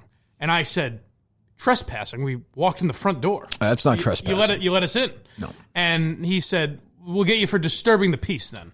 They may. Well, I mean, they could technically sue you for anything. I mean, they could charge you with anything. Right. I mean, but that would be the police. Yeah, that's why I was. The security at MGM cannot charge you with that. That's kind of. I'm pretty confident. I was like, what's this guy doing then? The police officer right here. Why isn't he telling me this? Right. So the two of them called me immediately after they got in their car after they escaped these before guys. I forget, no. But I mean, they can ban you for life, whatever. I mean, Sure. it's their business. Yeah. I mean, they could. I mean, I don't know how much you care. I don't really. Right. Well, I saw you said that your friends go there. Or whatever. I said that's a shame because I like coming to MGM when I come out here. But just doing that. What are they going to do? You think you go and have a couple of beers with your friends and get kicked out of the restaurant? Can't imagine, but we'll find out. If they do, that'd be great. Yeah. I mean, who cares? Go ahead, Steve. So they call me, I assume from the parking lot, and they say, "Can we get arrested by mail?" I think was the question that Mike asked. I mean, you could be summoned. I think. I was like, yeah. I mean, I suppose. I think it probably. And then could. they said, well, while we were on our way out, the guy pointed at Will's video camera and said, "For your own good, you better delete all of that video." To take care of. Done. He said, "Should we delete that?" I was like, "No, what the fuck are you talking about?" So before we get to that, Will said, "You got it, boss. Delete it." So we're pretty much done, right? They're gone. Yeah. Okay, so I'm guessing. I've been in these situations where you got that natural high going now. You're either there. Yeah. Where high five? Are there actual high fives or no? No. But they were very excited when they talked. When they called you, it was exciting. It was mission accomplished. Very exciting. This was best possible execution of the plan. Unbelievable. So when boy, I can't wait till I see that footage of Sam Kennedy's face. We have made at last Kirk happy. This will please him. Mm-hmm. We're both successful now. Will's a top intern. Yep. Mike's answered all the doubts. Yes. And away we go. It's a life of paradise. Failure no more, my friend. We've done it. So when do things begin to change? Well, in my mind, they changed on the ride home. Okay. Because the ride home back here? No. The ride home. We stayed at my parents' house. So the intern had a sleepover with? Yeah. Well, no one was there. They're away. Right. So, he got his own room and everything. Nice. But we're driving back. Bad boy. And a very bad boy. My parents live probably right there, right? 15 minutes from MGM. Yeah, I've got sort of a decent internal clock. 91, right? Now, it's funny you mentioned that. We're driving down, and I notice 15 minutes go by, 20 minutes go by, and we're on the highway. And I say, Will, what the fuck is going on? We got to get back and edit this audio. And he goes, yeah, drove the wrong way down 91. Want to turn around at any point? But he's chatting the whole time. So he's very, I go, Will, calm down. I go, take a deep breath. See, this is the sound I want. See, it must be something about you, though, because I do this all the time, just driving you home like 5 minutes. I always take the wrong way. I'm very unnerving. I'm unsettling to be in the car with. Intimidating. Yeah. So I go, that's a conversation I want to hear. I go, Will, take a deep breath, calm the. I go, now you're freaking me out. I go, what's he saying? He goes, I just don't know. Like, fuck, man, I'm gonna get arrested. He calls his dad. He calls his dad to tell him he might get arrested through the mail. His dad must be so embarrassed. His son's a fucking 25-year-old intern. I go, Will, take a deep breath. We're gone. We're out. We're free. They're not going to arrest you. It's fine. You're Morgan Freeman. You're on the beach. Tim Robbins is there. You've done it. You crawled through the tunnel of shit.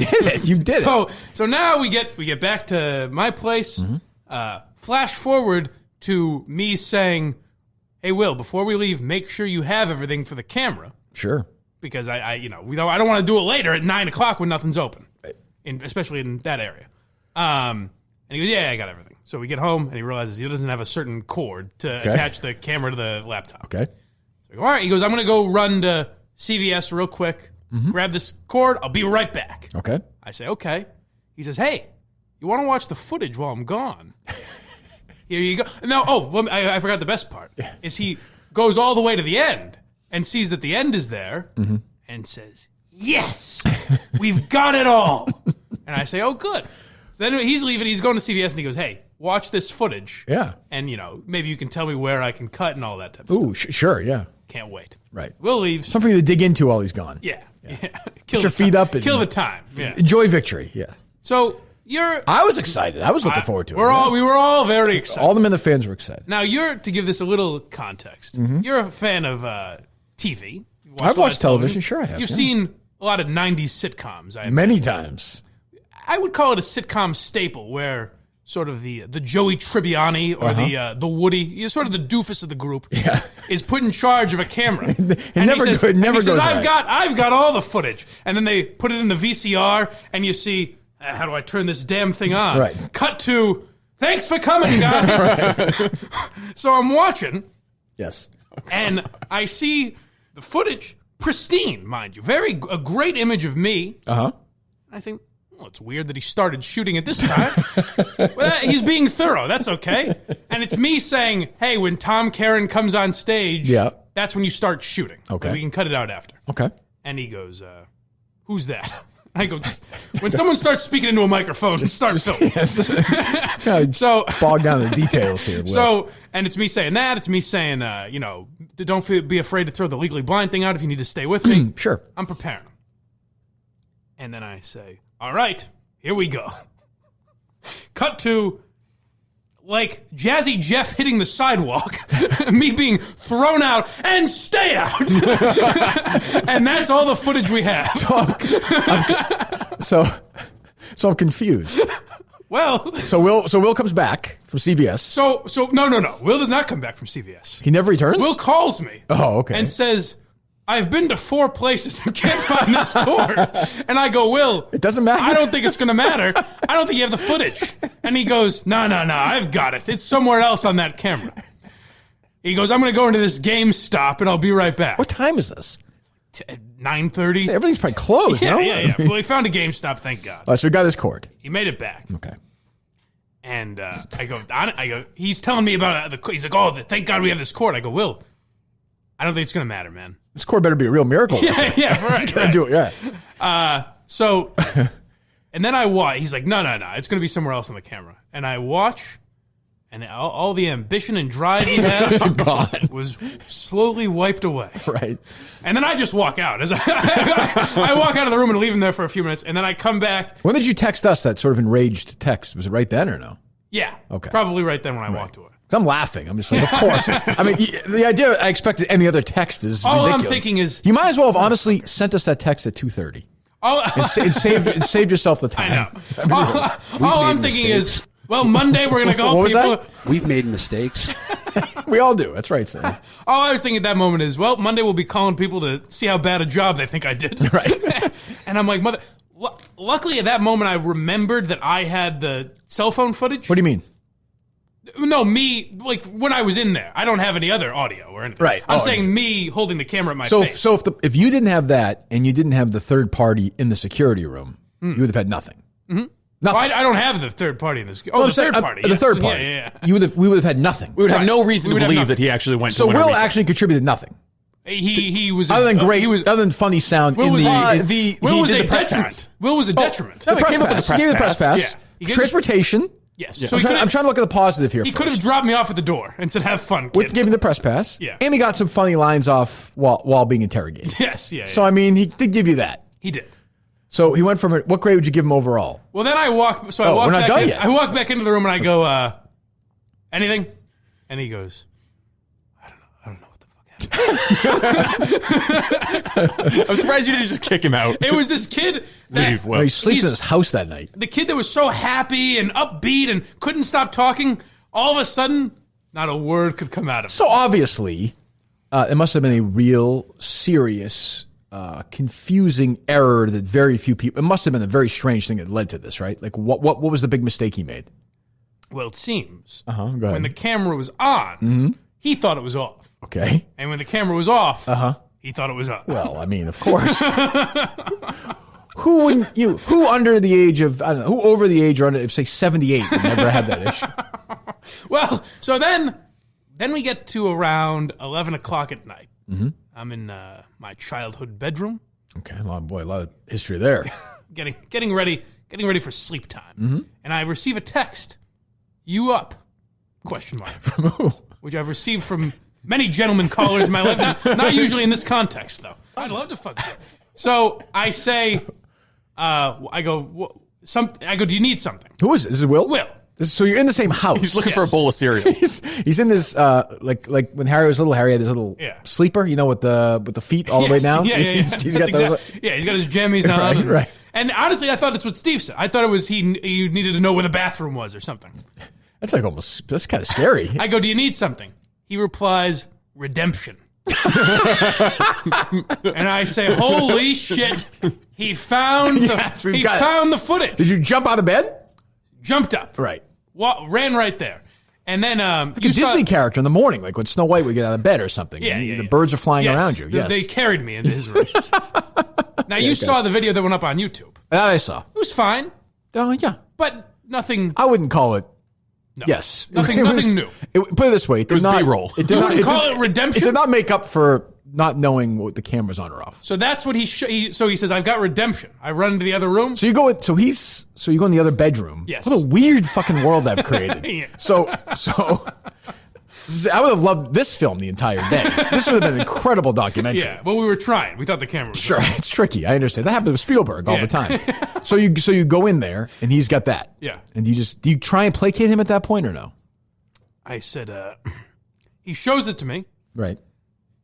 And I'm about to walk away without saying anything. By the way, just keep in mind, this is a core part of the group that the Red Sox are terrified of. Let's keep this. Two men in their jammies who don't know how to turn a camera on, celebrating they got 2 minutes of useless footage. So he says, this is a group I put together to battle a multi-billion dollar organization. They have endless money, endless resources, power, lawyers. I have intern Will and Mike. And we're not really losing. No, I'd say we're winning so far. Right, that's what I mean. I feel great about this. Yeah. But no, so he says, "I've got redemption," and then he plays that for me. I'm about to walk away, and he goes, no, it's not done yet. All right. So I stare at the computer until this fucking thing ends. And I go, well, the thing is just you don't have the video I wanted. And that it takes away the entire context of it. Like, it takes away everything we... Right. And I just go, that's fine. I go, send that to Steve, and make sure you send anything else you have to Steve. Whatever else you have, just send it to Steve. Maybe you'll find some sort of hidden gem. And then the next morning is... This is when I started to really... This has nothing to do with you, but this is when I got really infuriated. Okay. I'm ready to come back. It's like 9:45. And I'm the like, morning after. Yeah. It's always 9:45 a.m. It's always full of regrets. And I'm just like, let's get the fuck out of here. We've got nothing else to do in Western Mass. It's weird they're there together. I'm sick of looking at this fucking kid. Right. You have breakfast together next morning? Let's beat the snow. Oh, yeah. Let's just too. go. Right. So I knock on the door. I don't hear an answer. Oh, no. He's hanging from the... No. I open it, and I go, Will. He's asleep. I go, Will.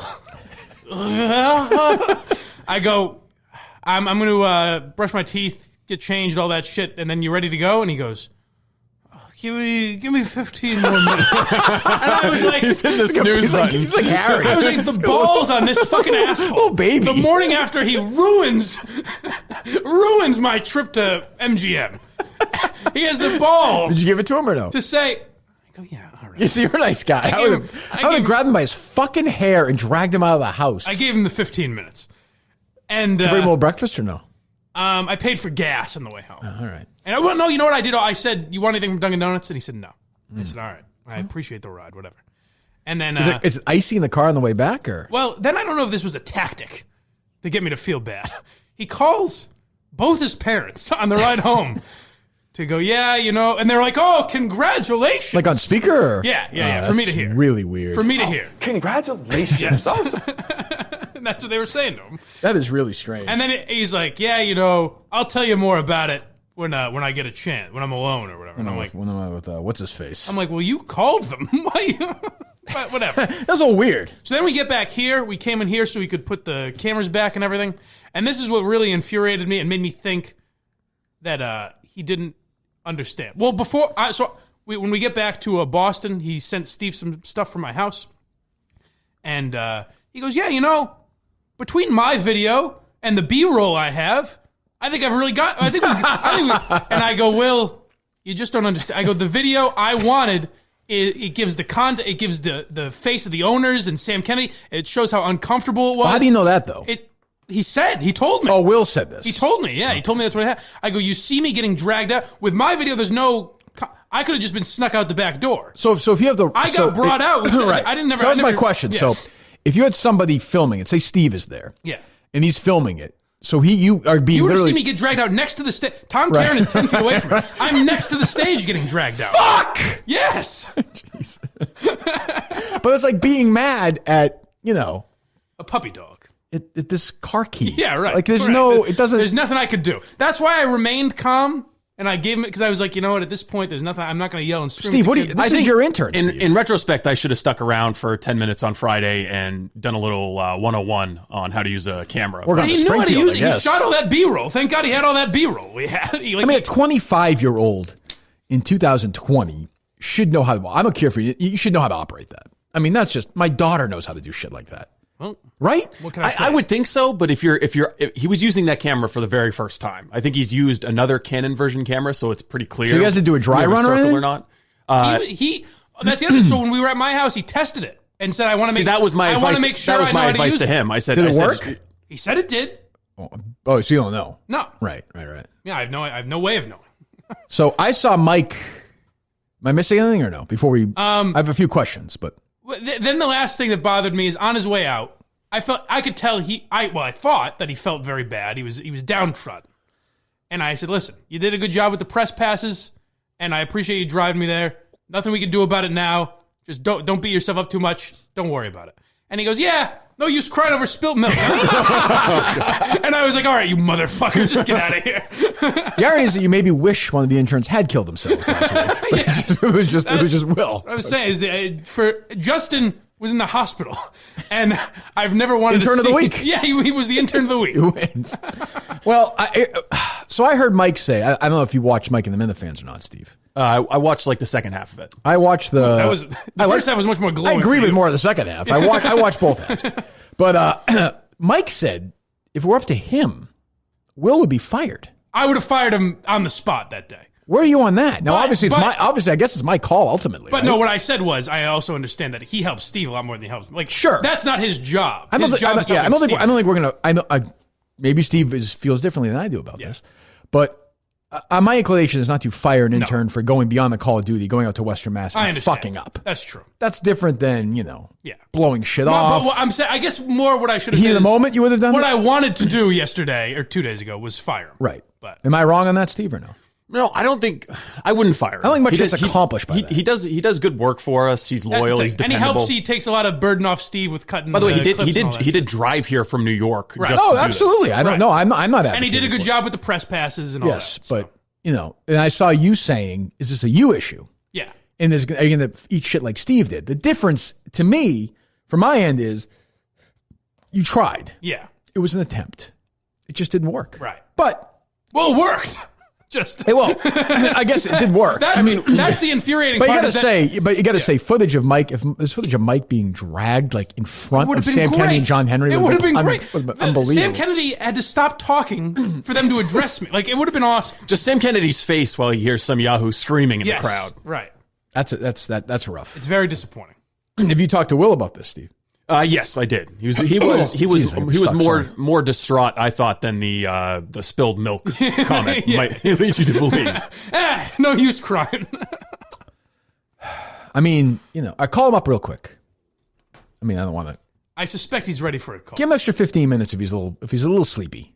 We'll try. I don't want to wake him up at 9:30. Just give me the balls to say that. That's the other thing that made me think I want to fire this fucker. Yeah, I would. See, your problem is you can't just storm out and drive away at that point. Right. That's you should have anyway though. I will say my parents' dog did bite him on the heel, so I was always worried about legal ramifications. I was watching the dog while they were away. Long story. Okay, I'm sure it's really interesting. Yeah. I don't know why I asked. Where's this fucking kid? I texted with him this morning. I know he's up. Oh, he's 25? Yeah. Ignored.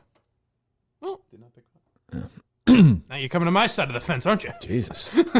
Expect a phone call today. The fuck, Steve? I don't have to call him 90 times. Doesn't have class. Right? No, it's a holiday. Yeah, no, right. For you and I, for Steve, it's not. I think this white supremacist show works on Martin We were Luther going to King work, Day, and Steve demanded we work. I would tell you off. We don't acknowledge today. that guy. Yeah. Ridiculous. I don't think he's going to pick up. All right, well, fuck him. All right. Well, good attempt. Well, I tried. You did try. And you know what? For the purposes of the Red Sox, I guess it worked. We put out a video that got a lot of views, and people know what I did. I know, but that video would have been viral like crazy. That's what I said. The footage of my nostrils yelling it's like got 50,000 or whatever it was. So I assume, just using logic, a physical copy of me getting dragged out while Red Sox ownership looks on in frustration, that would do hundreds of thousands. I would think. But. I mean. So I want to find out who this goon is who is, shitting on Mike for being blind. And people do this at casinos, whether it's Rich Keefe or these guys. There's a weird thing. I want to find out who that is. Who do we call? I'm 2 for 2 in Massachusetts casinos. Do we call the Red Sox front office, the Red Sox phone number first? Let's do that. Okay. Their main number. They may not be in business today, but the casino certainly would. Sure, I would imagine. I just want to get to the bottom of it, that's all. Yeah, it does seem odd. I'd like to know if they're pressing charges against me. Much like Stephen Murphy, I'd like to get to the bottom of it. That's right. That's what I should have yelled. Thank you for calling MLB.TV support for details. Nope, that is not. It doesn't feel like the main number. No. Steve's first main number calls are always interesting. They're never. there's a link to it, but it's very. Welcome to the New York Yankees front office. No, it's just what pops up on Google is that MLB number. You reach the Colorado Rockies single A farm system.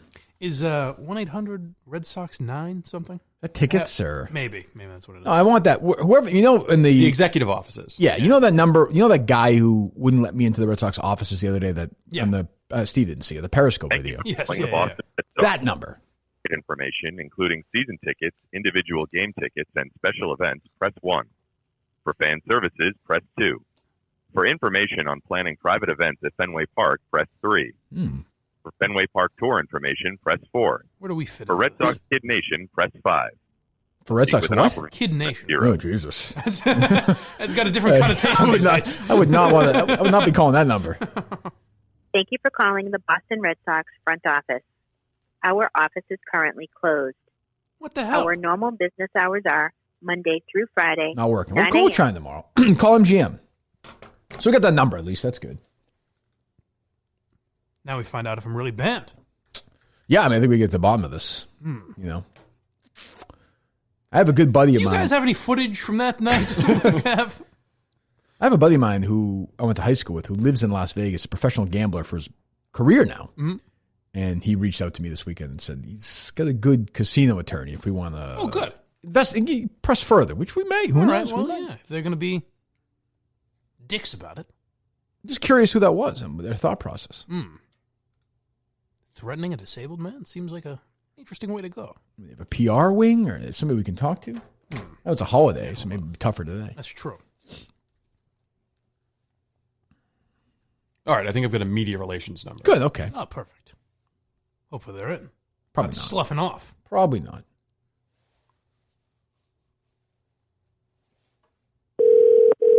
Are they barged in here right now?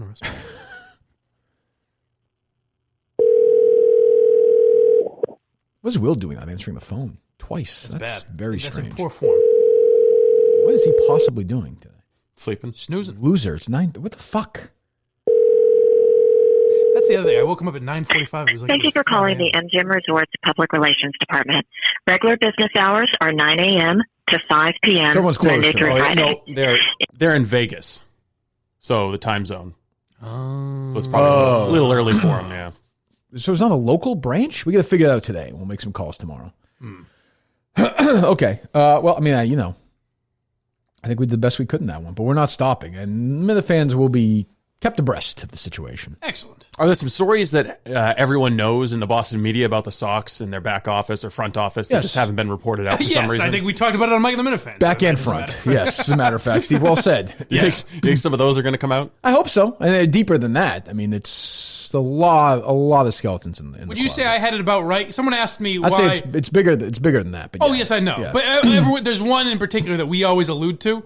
Yeah. And I think Mr. Mayo asked me why I don't just say it. And I said, at least from my perspective, it's because I don't know for sure. Yes, I think everyone knows, but they don't know for sure. Right. I've just been told a lot. Yeah, like with Dell Middlebrooks and whatever over the years, Yeah. So, but that's peanuts compared to what we're working on. Peanuts. So I'm interested. Good. Did that guy get back to you, the Hall of Fame voter, or no? No, he did not. Chris Schwick. Okay. Whatever his name is, yeah. Well, as long as Schilling doesn't get in. Yeah, they solve everything. Then he's done some good work. Good. What was I going to say? So that boy, things move fast with this show. So that thing with Winchester High School was after Friday's show? No, the request from them. Yeah, that's what I mean. They delivered the documents. Okay. But the date on the email, I think, is right after we discovered. No, I'm saying we found out about it on Friday. Yeah, we found out about it on Friday. Do we have the Winchester High School response to it or no? Sure? I don't think they responded after that. They said something along the lines of, yes, we're just ignoring them. Right.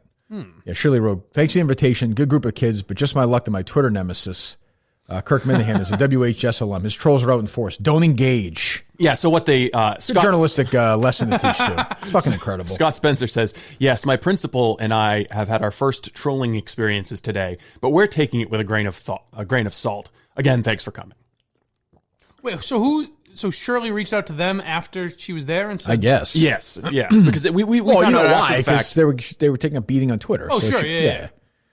God, what a fucking asshole she is, really. But that seems strange to not even for her to reach out and say, hey, just so you know, that's why. Why would she give a fuck? She doesn't want them to think it's her. No. She doesn't want them to sort of then reach out to me and come to some understanding. Oh, exactly. Yeah, no, she wants to. Very methodical. This is how it works. Very methodical. When people say I'm paranoid, I am paranoid, sure, but there's also Doesn't a lot mean of you're truth. wrong. Yeah, there's a lot of truth in it as well. Like this is how it works. I mentioned this the other day. I tweeted out Saturday or something, I forget. If you do a Google News search, it may have changed in the last 24 hours, though I doubt it.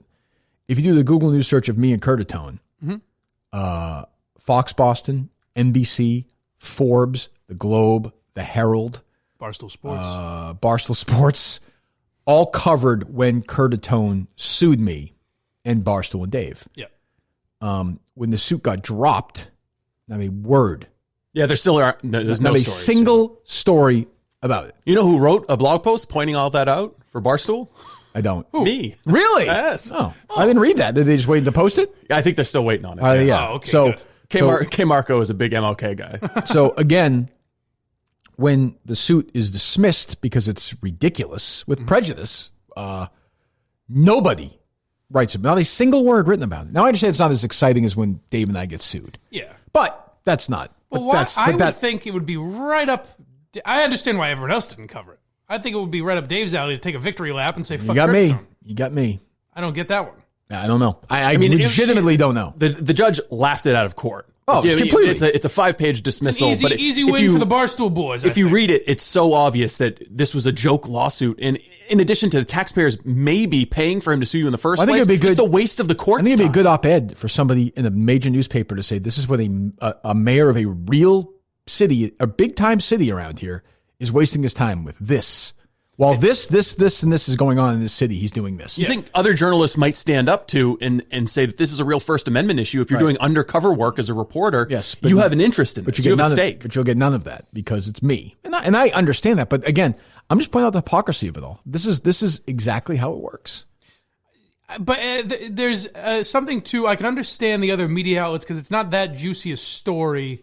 When you say essentially nothing happened. Well, I think it's a pretty good story when you say a mayor has a joke lawsuit that gets laughed out of court. I agree, but I'm just saying, I'm trying to play devil's advocate and say I understand. Like essentially nothing happened with this lawsuit. It was kind of boring. You even said you forgot about it. Right. The thing is, from Barstool's perspective, to not take a victory lap. But they also I find they covered more intriguing. A bunch of the outlets covered the hearing. How boring was the hearing? Completely boring. And they had camera footage from inside, and they talked about it, but they can't cover the dismissal. True. There's no videotape. Right. I don't know, should you have held a press conference declaring victory? Yeah. I mean, but to be fair, if Kurt Tone won, they probably would. It's going to be yeah, exactly. But so that's the world and that's okay. Yeah. Because it gives us something to talk about, I suppose. But that's what you're dealing with. Like, you fight against the Globe, you fight against the media, you're banging your head against the Globe would never cover that. Now that is a absolute story the newspaper should cover. I'm not saying it should be on the fucking front page, but that is a news item. If you cover the filing of the suit, you should cover the dismissal. Of course, it's not that complicated. Basic follow-up journalism. Yeah, I think you could cover Towelgate in general. Like, of course. And by the way, if you write headline, Somerville mayor suit against Minihane, Barstool dismissed, people click on that. Oh, yes. Of course, absolutely. I mean, you're just once again, as we always say, they're just hurting their own business. Just for ideological purposes. Yeah, it's very, very strange. And the for Globe, they don't like you. Or they don't like Dave Portnoy. And Barstool's silence is strange. But go ahead, Steve. Even when they wrote about the filing of the lawsuit, they did it at Boston.com. They didn't do it at the Boston Globe. Right, yeah. So I think you've been banned from appearing in the Boston Globe. I've been shadow banned? Yeah. Banned? Good. Well, I mean, it's interesting. We'll see. Obviously, I think we're done with that. I know your good friend Lenny Keston said that they're going to explore all options. I don't know what's next. I mean, they could challenge take it to the Supreme Court. I guess. I like that. Knock yourself out. I had to laugh this morning, by the way, real quickly when I saw the New York Times editorial board. So every 4 years, and it's not what it used to be, they endorse a presidential candidate, right? Mm-hmm. You know which one still really matters is the Des Moines Register's endorsement. Yeah. For the Iowa caucus. That still holds some. I don't know if they've done it yet. The union leader in New Hampshire used to matter as well. Right. I don't think it matters as much as but like the local ones, I can still sort of understand. It's an older crowd. New York Times has obviously been hijacked by ideology as well. So they did something, I have to say, pretty gutsy and courageous today. They're telling you who to vote for president. And no, not quite. Oh, okay. I don't think the rules have changed. Steve, can you look this up? Do a Google search for me. Can you vote for two people for president? Oh, wait a second. Can you look that up for me? Just give me an update. Thank you. No. You cannot. Okay. No. New York Times decided to endorse Amy and Lizzie for president today. What do you mean? In other words, their editorial Amy Klobuchar and Elizabeth Warren. Both of them. Yes. Vote for the ladies. Yes. Interesting. In a break with tradition, the New York Times has endorsed two Democrats vying for the president's party's nomination for president. What good does that do for anybody? Just vote for a woman. Which one do you like better? Do you like them both exactly the same? Neither have a penis. I don't understand. That's kind of what they're saying is that their women are interchangeable. We just want a woman to win. Yeah. There's no minorities left in the field. So vote for the I disagree with that. Well, come on. And by the way, and they also dismissed Biden because of his age. Yes, and Bernie because of his health, which is remarkable because... Well, I agree with that. They should dismiss all of them because of their age. Well, Elizabeth Warren's in her 70s. Right, her too. I mean, they dismiss... And honestly, here's the thing. If everyone in that room, I don't know how many people that is, I don't know how big the editorial board is. If they all privately thought that, say, Mayor Pete was the best candidate, just say, they wouldn't do that. Right. They would lie. They would just lie. I also think it's interesting that Bernie's disqualified for having a heart attack, which he seems to have recovered from and he's doing just fine. But when Hillary Clinton passed out in the middle of the election, what was it, the 9/11 ceremony when she Why fell? is everyone making a big deal of this? Exactly. That's what they said. They're like, oh, come on. Everyone gets a little dehydrated when it's 65 degrees out. Yes. No, I do have to say, he's in his 70s, and he had a heart attack in October. To me, not the greatest. To me, that's a pretty big red flag. But you should have one standard, though. That like either a candidate's health matters and public episodes of failing health matter, or they don't. What about Liz Warren's drinking? She likes to have a beer. That's true. Is that an issue? She likes to have a couple of beers, some nachos. One of the guys, I mean, her people do have a sordid history with alcohol. What do you mean by that? Her people. Yeah. The Native Americans? Firewater destroyed a lot of Native American communities. Jesus Christ. Now that's in poor taste. That's offensive. I'm going to get me a beer. It is funny though. Biden is 77? Yeah. He's 77 years old. So most of his parts are 77 years old. Yeah, that's true. Some of that face is like 9. He's turning 78 this year before the election, I would think. I mean, he may have turned 77, right? I don't know. So that'd be pretty early in the year, though. If he wins 2 terms, he could be 86 in the White House. That's true. That's true. No, he'll turn 78 right after the election. Okay, so there you go. It'll be a surprise 77. Less, yeah. So it'll be 85 when he closes out the second term. Yeah. My favorite line from the endorsement or editorial, whatever it is Elizabeth Warren is a gifted storyteller. That's true. I'll argue that. I'll argue with that. She does have a lot more energy than Biden. I'd be fine if they endorsed either one of them. Yeah. Honestly, the guy, I know it's pandering, whatever, but they've endorsed 2 people for an office that you can only vote for one. Who's better? We could look into changing it anyway. That's true. Yeah. Who do you think is a better candidate? Just either of them. It's just vote Gash in 2020. It's just crazy. Yeah. What else, Steve? Well, we had sound last week. Remember the spat at the debate when they tried to Bernie or Elizabeth Warren went up to Bernie and he kind of put his hand out and was like, "Oh, let's shake hands." Mm-hmm. Well, CNN actually released. They have the audio. I know. Yeah, I heard the this audio from behind the scenes. Let me see if I can find it. I didn't know how to take this. Then I have another question about something else, but yeah, play this first. Well, it's going to take me a second to find it. I dragged it. I didn't think we were going to talk about. Take 3 minutes, Steve. Okay, thanks. No rush. But this seemed all like I couldn't tell if Liz Warren was passive aggressively saying like, I'm telling the truth, or angry. I think she knew it was being recorded and she set it up. I've got. I have only any question. I think you called me a liar on national TV. I think you called me a liar on national TV. Let's not do it right now. You want to have that discussion? We'll have that discussion. You called me. You told me. All right, let's not do it now. I don't want to get involved. I just want to Rich Keefe and Blind Mike. This asshole, by the way, Tom Steyer. This guy's the worst annoying neighbor you've ever seen in your life. It shows you how irrelevant Tom Steyer is that Bernie's like, just Tom, get the fuck away from me. Get the fuck out of here. He's the only guy. Adults are speaking. He's the only guy that he's fucking made his own money. Yeah. Like he's actually somebody you should really respect in a weird way. But he's such a the biggest loser He candidate. is such a fucking loser. You want to smack him. The entire thing with Steyer, though, it looked like a Curb Your Enthusiasm. It was. He looked like fucking Bob Einstein. He looked like friggin' super Dave. Yeah, good. Yeah, he just walked in there. Fucking unbelievable. It was Bob Einstein, right? Was his name? Yes. No, rest in peace. Gone, yes. No longer with us. No, his brother is. Albert Brooks. Yeah, Albert Einstein. Yes. Very, very funny anecdote. That is very strange. It is weird. Maybe your parents would call you that. Albert Einstein. Very funny guy as well. And then you're the son Bob. It's very funny guy as well, but yeah. Did you watch the premiere last night? Yeah. Very pretty good. I was about to say very. I wouldn't call it very good. Can't imagine much new left to. So the premise is Larry realizes that people in LA despise you if you're a Trump supporter, so he starts wearing a MAGA hat to get out of things. That's funny. That is funny. It was funny. That's funny. So explain to me. I don't know much about. Is it Trista Crick? Yeah, I don't know a lot about her either. Do you understand this story?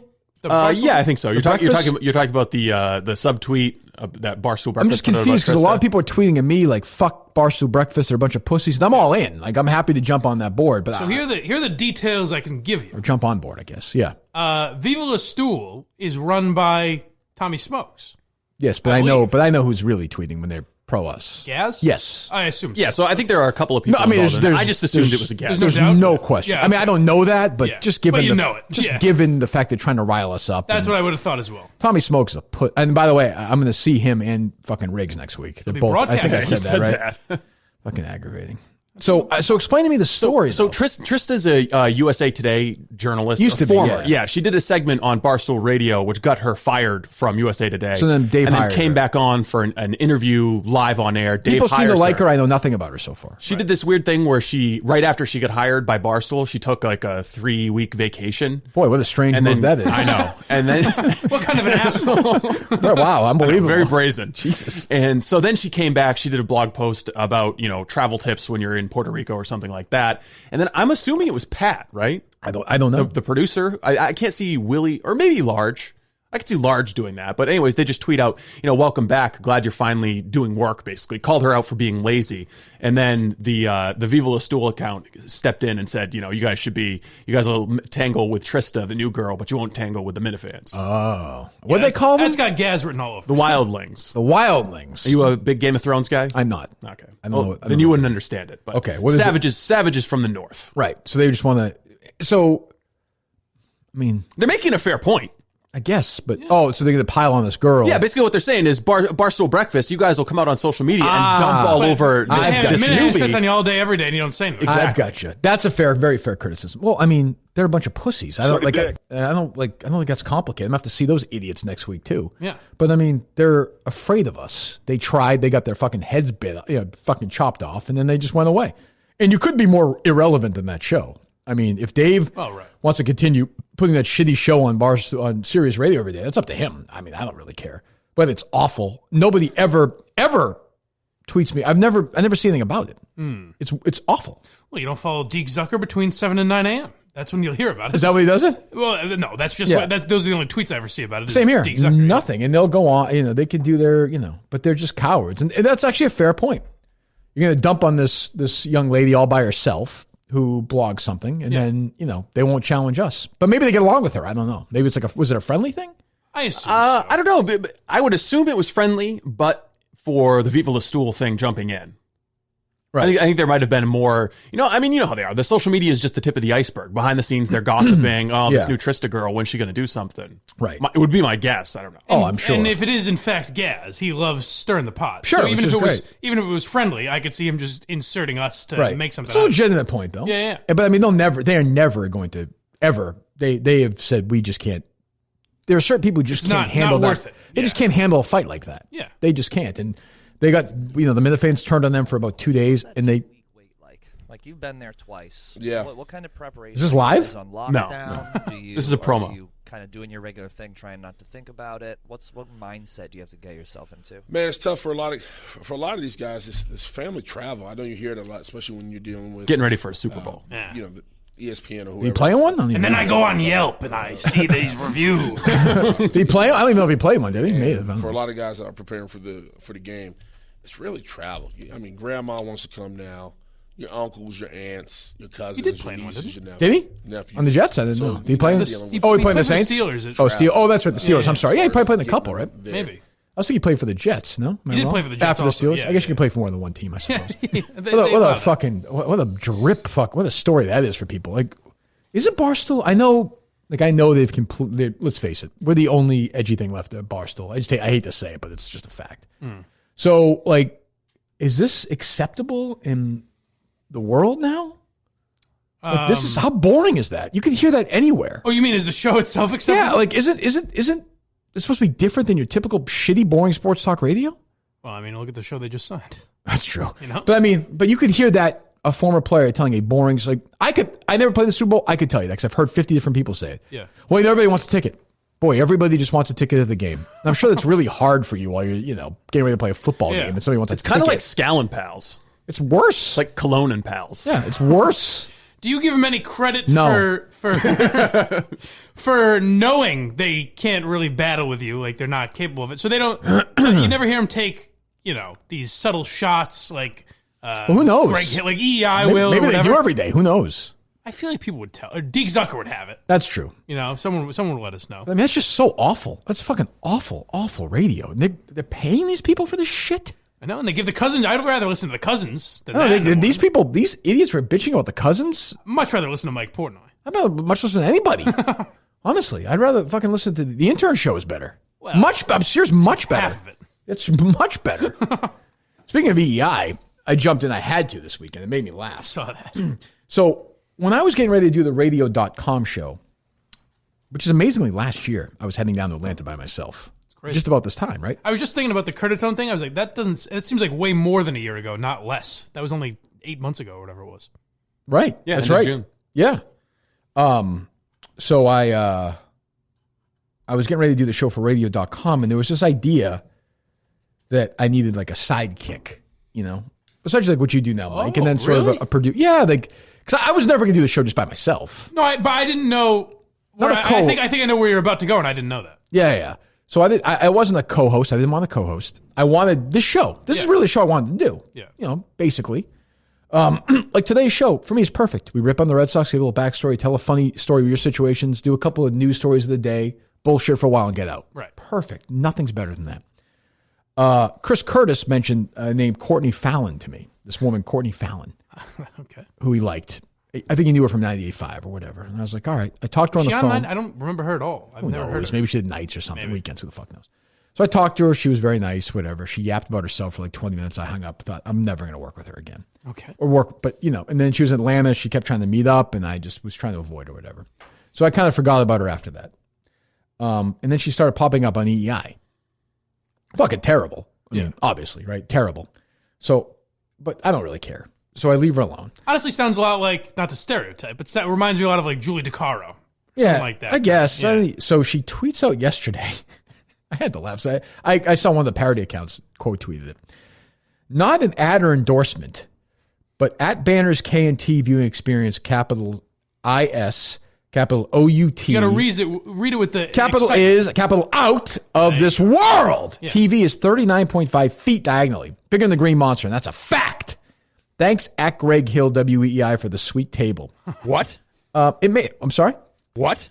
I'm not saying it's an advertisement, but it feels a little bit like an endorsement to me. I don't mean that. And I just said this. It's kind of what I tweeted. And then she tweeted something back at me like, okay, bro, or something. Yeah, cool, bro. Yeah, I don't even know. Cool story, bro, or something like that. But just very strange tweet. Stuff like that is very strange. I was more fascinated with the capitalization. Yes. Because if you read it as she wrote it, it would be, is out of this world. True. Bigger than the Green Monster, and that's a fact. Yeah. I don't know. Thanks, Greg Hill, for the sweet table. Does Greg own that? Is that one of the restaurants he owns? That was my... maybe. Yeah. Yeah, that's what sense. I thought. Banner's Kitchen and Tap in Boston. I have no idea if he owns it or not. I know he owns some restaurants and stuff, but that seems strange. So now, sources have told me, sources who are not great at counting from 100 backwards by 7. Okay. And struggle with the alphabet in certain situations and walking on a line diagonally. I have no idea who you're talking about. That there's going to be a Courtney Fallon, Greg Hill foodie podcast coming up on WEI. Ooh, that is exciting. Good news for us, the only people listening to it. That's true. She does her own podcast or something. So there's even more Greg Hill listening in my future. Is correct. What you're saying. So yeah, I love. Why would you even say it's not an endorsement? Of course, it's an endorsement. What the fuck are you saying? Why even mention it? Yeah, just say. First of all, who cares? Who gives a fuck where you're watching the game anyway? How big the TV is. But it's also like an endorsement is not a bad thing. No, you like it. You're like if I went to MGM and was like, hey, all things considered, MGM was a great facility. That would be an endorsement because I liked the place. I quote tweeted Deke Zucker yesterday. Yeah. And said 1917 is my favorite war movie ever. That's an endorsement. Right. Like, I'm not getting paid by the... Sony or whoever is not paying. Sam Mendes is not paying me. Yeah. Like, you just say it's... But it is an endorsement. Yeah, of course it is. I figure some people may go because of that. It's like if I said, hey, this is not an endorsement, but vote Andrew Yang. Right. Just weird. Like, that's... Nobody... And by the way, nobody cares where you're watching a game. Who gives a fuck? But the TV is big. Those 2 terrible games, too. Jesus. I like how she specifies it's this big across diagonally. Yes, diagonally. Thank you, Cordy. Lest you bigger than the Green Monster. But that's the only way you measure TVs anyways. Like, why include that? Good point. It's not gonna... I mean, I don't care about this game in 2 weeks, and I got to pretend next week like I care about it. I just don't care. Are you going to pretend you care about it? I don't even know. I don't even know. What you got? Huh? Chiefs Niners. What's your 1 minute?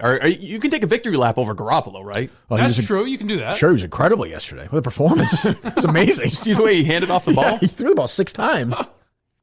No, yeah, I don't know. I'm not sure which way I'm going to go. Do I have to pretend like I hate Mahomes' girlfriend like everyone else? I guess I could do that. I guess so. Could you do an entire week as Sporty McKenzie? No, I can't do 10 minutes like Sporty anymore. It's too tiring. I'll do some, but Dave won't get it. You fucking even know what I'm doing. No. Are you performing for Dave or are you performing for the Minifans? I don't know what I'm doing down there. I still don't know what I'm doing. What would be great if you did that is it on like Monday night, Dave would say to someone like, I don't know what the deal with Minihane is. He lost his edge. Boys, like, that was good. He would just go completely over his head. I like when you talk sports. It's good. Probably knows that's what I'm doing every day.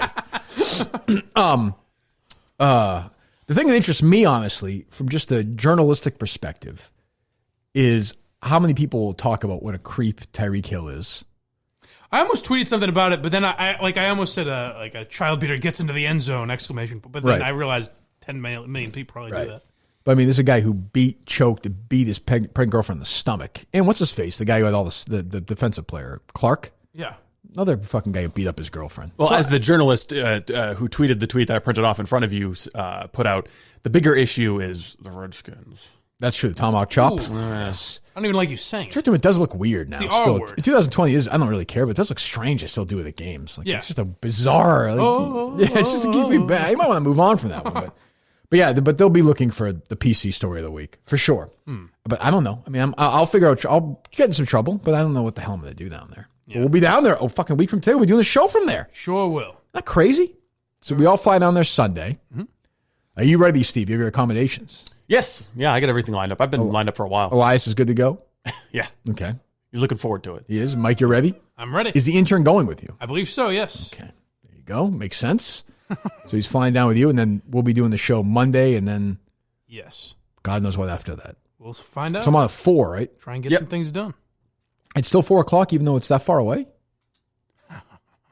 That's cute. What? Listen, I don't understand. You know what I meant when I said that. I think we all know. I just picked a day. We're going there, so I just picked that I knew that was roughly the same amount of mileage away that you used, so I just pointed it out. How about this for strange, by the way? Go ahead. So Jerry Callahan wanted to have Jerry Thornton on this podcast. Okay. Strange and it's on its own, right? Yeah, a little bit. No, not really. No. He likes Jerry, whatever.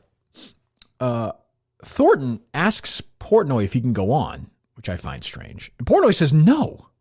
Wow, really? Because he says it's a competitor of my podcast. Well, so he was being serious when he asked about that. Yes. Which, by the way, I like the attitude, to be honest. For Dave? Yeah, I don't. Jerry, here's why. I understand what you're saying. Yeah. 2 reasons. Number one, it's not a competitor. It's not. I mean, I'm not saying the whatever the downloads are in both. I don't even care. But it's a competitor in the same way that the Minifan show is a competitor. Correct. Yes. Honestly, I don't even mean that in a bad way. I'm just saying it's a competitor in the same way any podcast. Correct. You know. Secondly, 3 things. Secondly, I went on it. Right. I did an hour and a half. I mean, I've essentially promoted the podcast more than anybody's ever promoted any podcast ever. Right. Certainly more than a Jerry Thornton appearance. And nobody has ever said anything to me because I don't think Dave. My thing with Jerry is I like Jerry Thornton a lot. We were messaging back and forth yesterday. Oh, okay. I just wouldn't have asked. That is strange. I don't know if that's, so he'd asked Courtney Fallon wanted Thornton to go on her weekend show. And Courtney was like, absolutely not. You're not going on the EI, which I respect. Yeah. Here's the difference, though. And I'll talk to Dave about this next week if I see him, when I see him. So Portnoy famously used to go on John and Jerry's show. But then he went on with me and Jerry. But then the thing happened with Brady's kid, right? Yeah. And EI got rid of him. Jerry defended him, like loudly on the air. Yeah. Said he wanted to have him back on. Reached out to Portnoy. Jerry's always been good to Portnoy. Right. He always promoted him. Like Portnoy should say, the Jerry Callahan podcast is not going to take money away from the Kirk Minihane podcast. That is strange. It's just not. So just if Jerry Thornton wants to go on, and by the way, promote Barstool all he wants for an hour. Yeah. I understand what you're saying. Yeah, that is a weird thing where he's promoting Barstool. Yeah, it's not like Jerry would be like, yeah, you can't say where you're, he'd go on and you would think Jerry's P1s aren't necessarily big time Jerry Thornton readers, so they might hear him, him on the podcast, and say, "Oh, I'm gonna go check out his shit." Yeah, I mean that's just I don't. Yeah. But Dave is weird like that. I was trying to explain to Jerry last night. There's part of it where I like, hey, you're going up against my guy Minihane, so fuck you. Right, I respect that. Yeah, but it's not quite. Not the right fight to take. Jerry's it'd be one thing if he was like, I'm going on the fucking Shirley Young podcast, or the Brian McGrory podcast, which, by the way, I'd love him to do. If they had that, they could fight with him. Yeah. But, and Porter would be like, fuck you, they're trying to, but Jerry's not taking $1 away from us. Right. Like, he's doing his thing, I'm doing mine. I've gone on his, I'll go on his again. He'll be on here. He was just on here last week. I'm sure we'll talk to him this week at some point. And it's also podcasts just don't quite work that way. Where like, I mean, look at the guy, like KFC Radio has Dan Soder on all the time, who has a show on Sirius XM against Barstool Radio. You know what I mean? Like, show like that where it's like, they have people on who have, you can't avoid having. And I told Jerry. Bill Burr is technically a competitor of Pardon My Take. Sure. You know that's true. I hadn't thought about that. Competitor of ours. He's on KFC Radio all the time. Right. They're all competitors, technically. I mean, they're all vied for our time. But I told Jerry, I wouldn't be surprised if Thornton fucking asked on Wednesday and Porter was like, oh, sure. Like, I don't think there's any. I think he probably got him in the mood, or who knows. I just found that strange. Anytime Portnoy says no to something, it's unusual. Like so, those are some of the moments that have shocked me the most about working at Barstool. They're saying no to Mike's trendy blog post, saying no to that. It's always a little unusual. Any Curtatone stuff. Yeah, very strange. All very odd. So we got a big meeting today, Steve and I, conference call. It's exciting. High noon, yeah. That's booked. Yes, done. You're going to loop me in on that at noon? I will call you and then call the conference line. Okay. What are you thinking? Give me a little pregame. Excited? I was listening to the Sabian Artie Lang interview. Oh, I was thinking that might be the segment where they're talking about not how hard it was, but how they approached selling Howard Stern should be mandatory listening for the sales team at Barstool. Yeah, but I mean, they sell at Barstool. Like there are obstacles just by being at Barstool. Yeah, there are certain clients who would just say no to Barstool. Right. So I mean, they've dealt with that. Like, so I mean, I had a text exchange with Cullinane this weekend. That must have been interesting. It was as brief as I could make it. So I don't know. Should I be critical of Cullinane here or not? You guys tell me. All right. Well, we about to respond. Was he texting about this gumball thing? I think he meant in general. Should you be critical of Cullinane? Yes, the answer to that is yes. Okay. So Colin says, you probably have this stuff and not trying to overstep, but this was a response I got from a big agency yesterday. Not sure how Barstool responds to this stuff, but judging from how you guys described their sales, they probably overreact and shut down. And he sent me something that he had gotten from somebody. As you mentioned in the past meeting, Jerry, he's co-hosted with Kirk Minihane, wanted to inquire as to whether they are similar in personality. To be transparent, we have some brand safety issues with Kirk Minihane in the past, so we want to get a pulse here. What was the name of the agency? I don't know. Oh, okay. I said to Colin, how'd you respond? I just responded from the Jerry perspective, so he's brand friendly without referencing anything. Didn't feel like I needed to go into detail about anything from my end. It's probably the agency that got us the SOC. Yeah, right. Okay. Yes. I mean, it's a massive agency, so I'm sure they have that response, throughout. But I'm pretty sure that we've had other clients from that agency in the past. But I mean, do you just stop after that? Or is there a sales pitch? Is there a next level to your conversation? I don't know. We're going to have the conversation today. And I mean, I have a bunch of stuff, a bunch of notes, a bunch of tweets I've looked at. I mean, we've said it 5 million times. So the listeners know. The loyalty is unmatched, absolutely unmatched. And if Jerry's safe for certain brands, that's great. Good luck for him. And, we're not. That's the difference. Very strange. Just based on, I wonder where that comes from a bar, like since you've been at Barstool. I don't know. We'll find out today. Because it's someone that obviously didn't know what the Kirk and Callie, if they're asking about Jerry. Yeah, they don't know what that is, right? Then that opinion came from the last 7 months or whatever. So I wonder where that comes from. So I think my approach to it is but I would also say, sorry, Steve, but I also say from Dave's perspective, I don't think it does any good to lie to them. I just don't. I would just say, hey, listen, we talk about a lot of the same stuff. Jerry has a lot of the same issues with, PC society. You might run into some stuff. Right, because otherwise you're going to get in trouble down the line. Yeah, why did Jerry say this? I always call it, when I was little, I hid my 4th grade report card from my parents. They found it. Like, you can hide your report card long enough, they're going to find it. Yeah. I mean, Dave's doing what he has to do. I don't care. I feel like I wasn't thrilled with his response on that, but that's fine. I guess I want to be the ones who are bringing solutions to the table. Yeah. And it's our offer to find a salesperson who will work off of commissions. So it's in both Barstool and our interest to have them around, have them selling. The new exchange that Dave Cullinane actually introduced us to, this gumball thing, which is just like an online marketplace. Yep. So we're coming in with 2 ways to increase the sales for the show, in addition to just me being more active. Well, here's the thing, Steve. Here's the truth is, if they said, hey, we're going to pay you your salaries, because people are always like, well, why don't you, they pay us a nice salary. We're going to pay you your salary, but you guys put together your own sales team and sell. We would sell our own stuff out. We'd sell our own stuff out all the time. That's not the issue. Yeah. Our issue is we're expecting something on their end too, and they sometimes don't deliver. It just doesn't exist. But if they just said to you, go sell 5 spots a week, we'd do it. Yeah, we'd be fine. done. Yeah, that's fine. I mean, it might we might not be thrilled, but we would hire 2 or 3 people on commission. They would do it. And we wouldn't worry about it at all. Right. So this idea that we're struggling to sell, that's a New York thing. Yeah. We could sell out we just don't know. We don't have any, we just want to be told what, on that end, what do you want us to do and not to do? Because sometimes we do things and like, well, we don't want you to do that. What about us? We want to sell out. So it's confusing. Hopefully we get it streamlined today. But I think people thought I was kidding at the end of Friday's show. I think I was kidding a little bit. I don't think we're going to do a Rotarian show. Thank God. I'll tell you what. I mean, they pay our salaries. Yeah. If they say we want you guys to do a show 3 days a week, we're going to consider that. Yeah.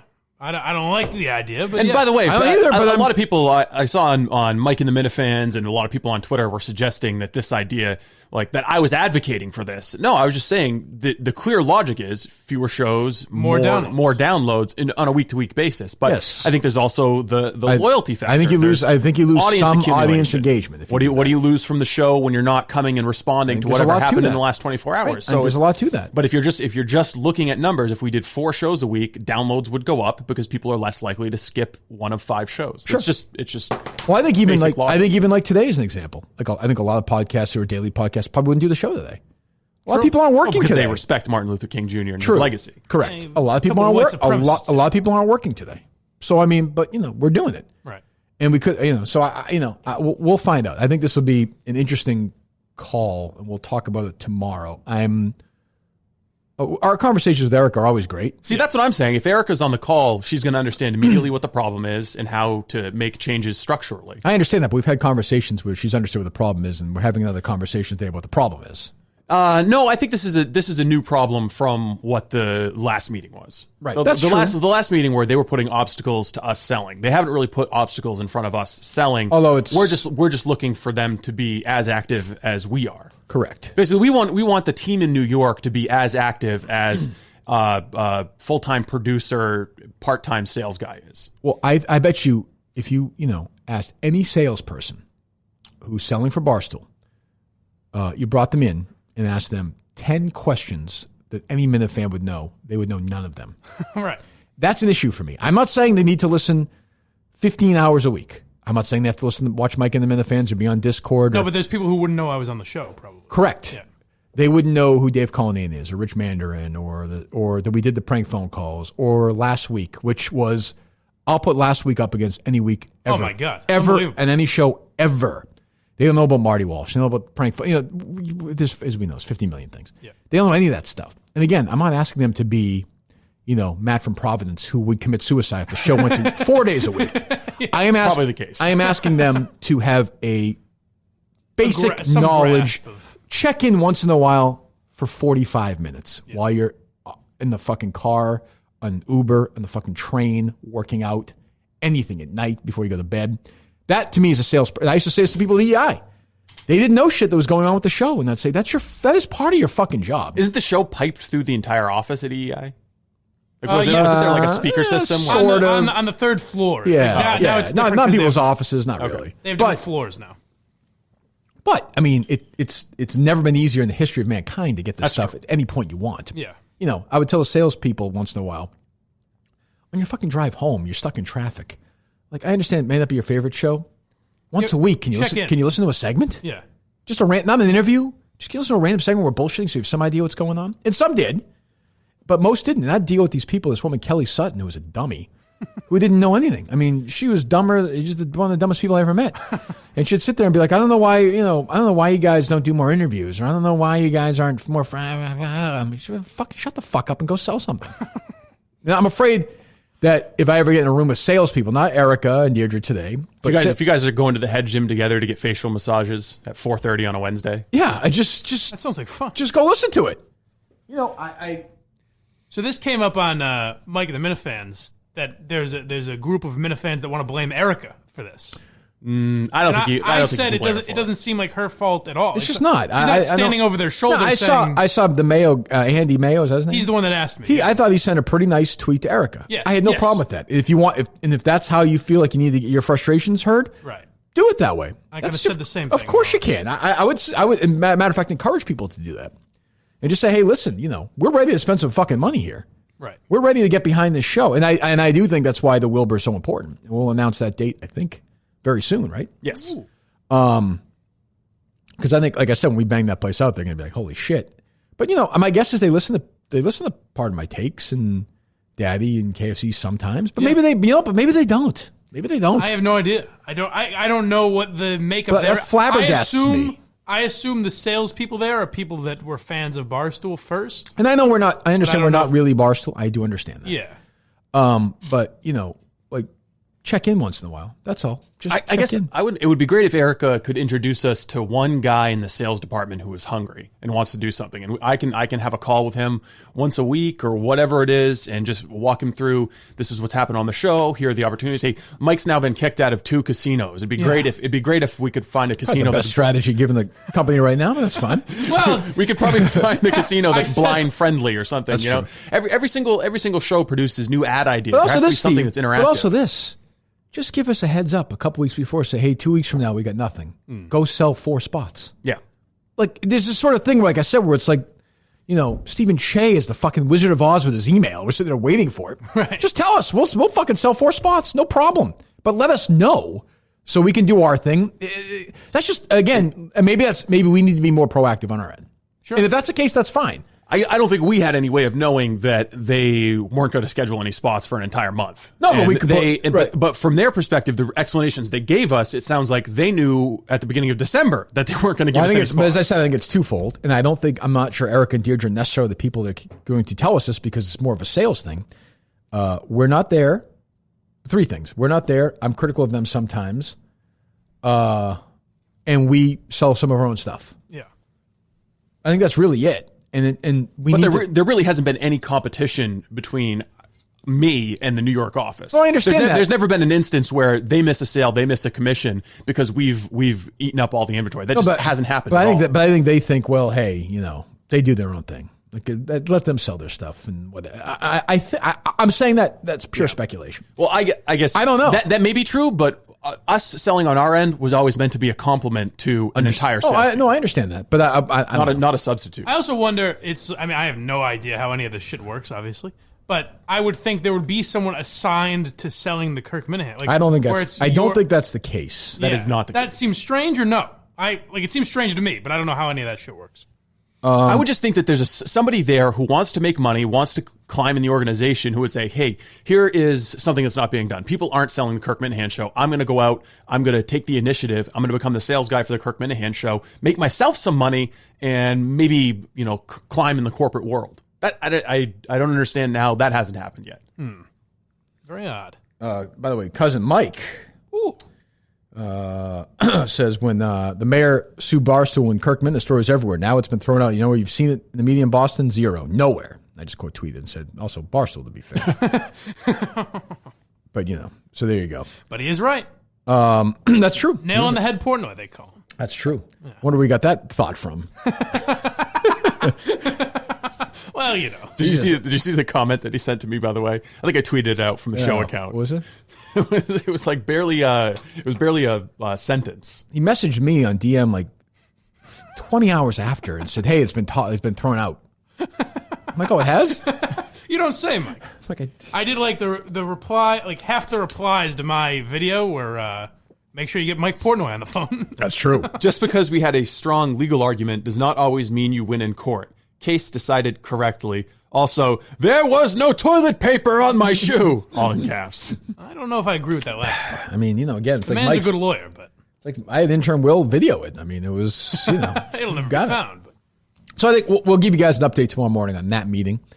And one of our usual stuff. I mean, and I think we can get a little more aggressive here with the Red Sox when we're back in a non-holiday Tuesday. But I would tell, the Minifans out there, don't break any laws, but be as aggressive as you can be within the means of the law. Make life difficult for the Boston Red Sox. Absolutely. We are going to make certain days very uncomfortable for the Red Sox. So, anything else, boys, before we call it a day? I hope the Australian guy who was on Mike and the Minifans gets fucked to death by koala bears. That's all I'm saying. Now, wait a second. That seems die in a wildfire or something. By koala bears. That seems extraordinarily hard. I didn't realize Latino Kirk was actually a member of the Latino nice community. To see diversity. Yes, yes. I I enjoyed him. Yes, he was boy, good. that first 15 minutes of the second hour of the Minifan, Mike and Minifan show was. Was that rough? I could only think it was because we really kissed Steve's ass on the first half. Too much, yeah. Disgustingly so. I would agree. And then it was a nice palate cleanser when the other boys joined in. Oh, they hate you, Steve. They were not a fan of Friday's show. Matt from Providence, Australian guy, and who was the other guy? Andrew. They all want Steve gone. Yeah. Said he was being a Any highlights, big Steve? baby.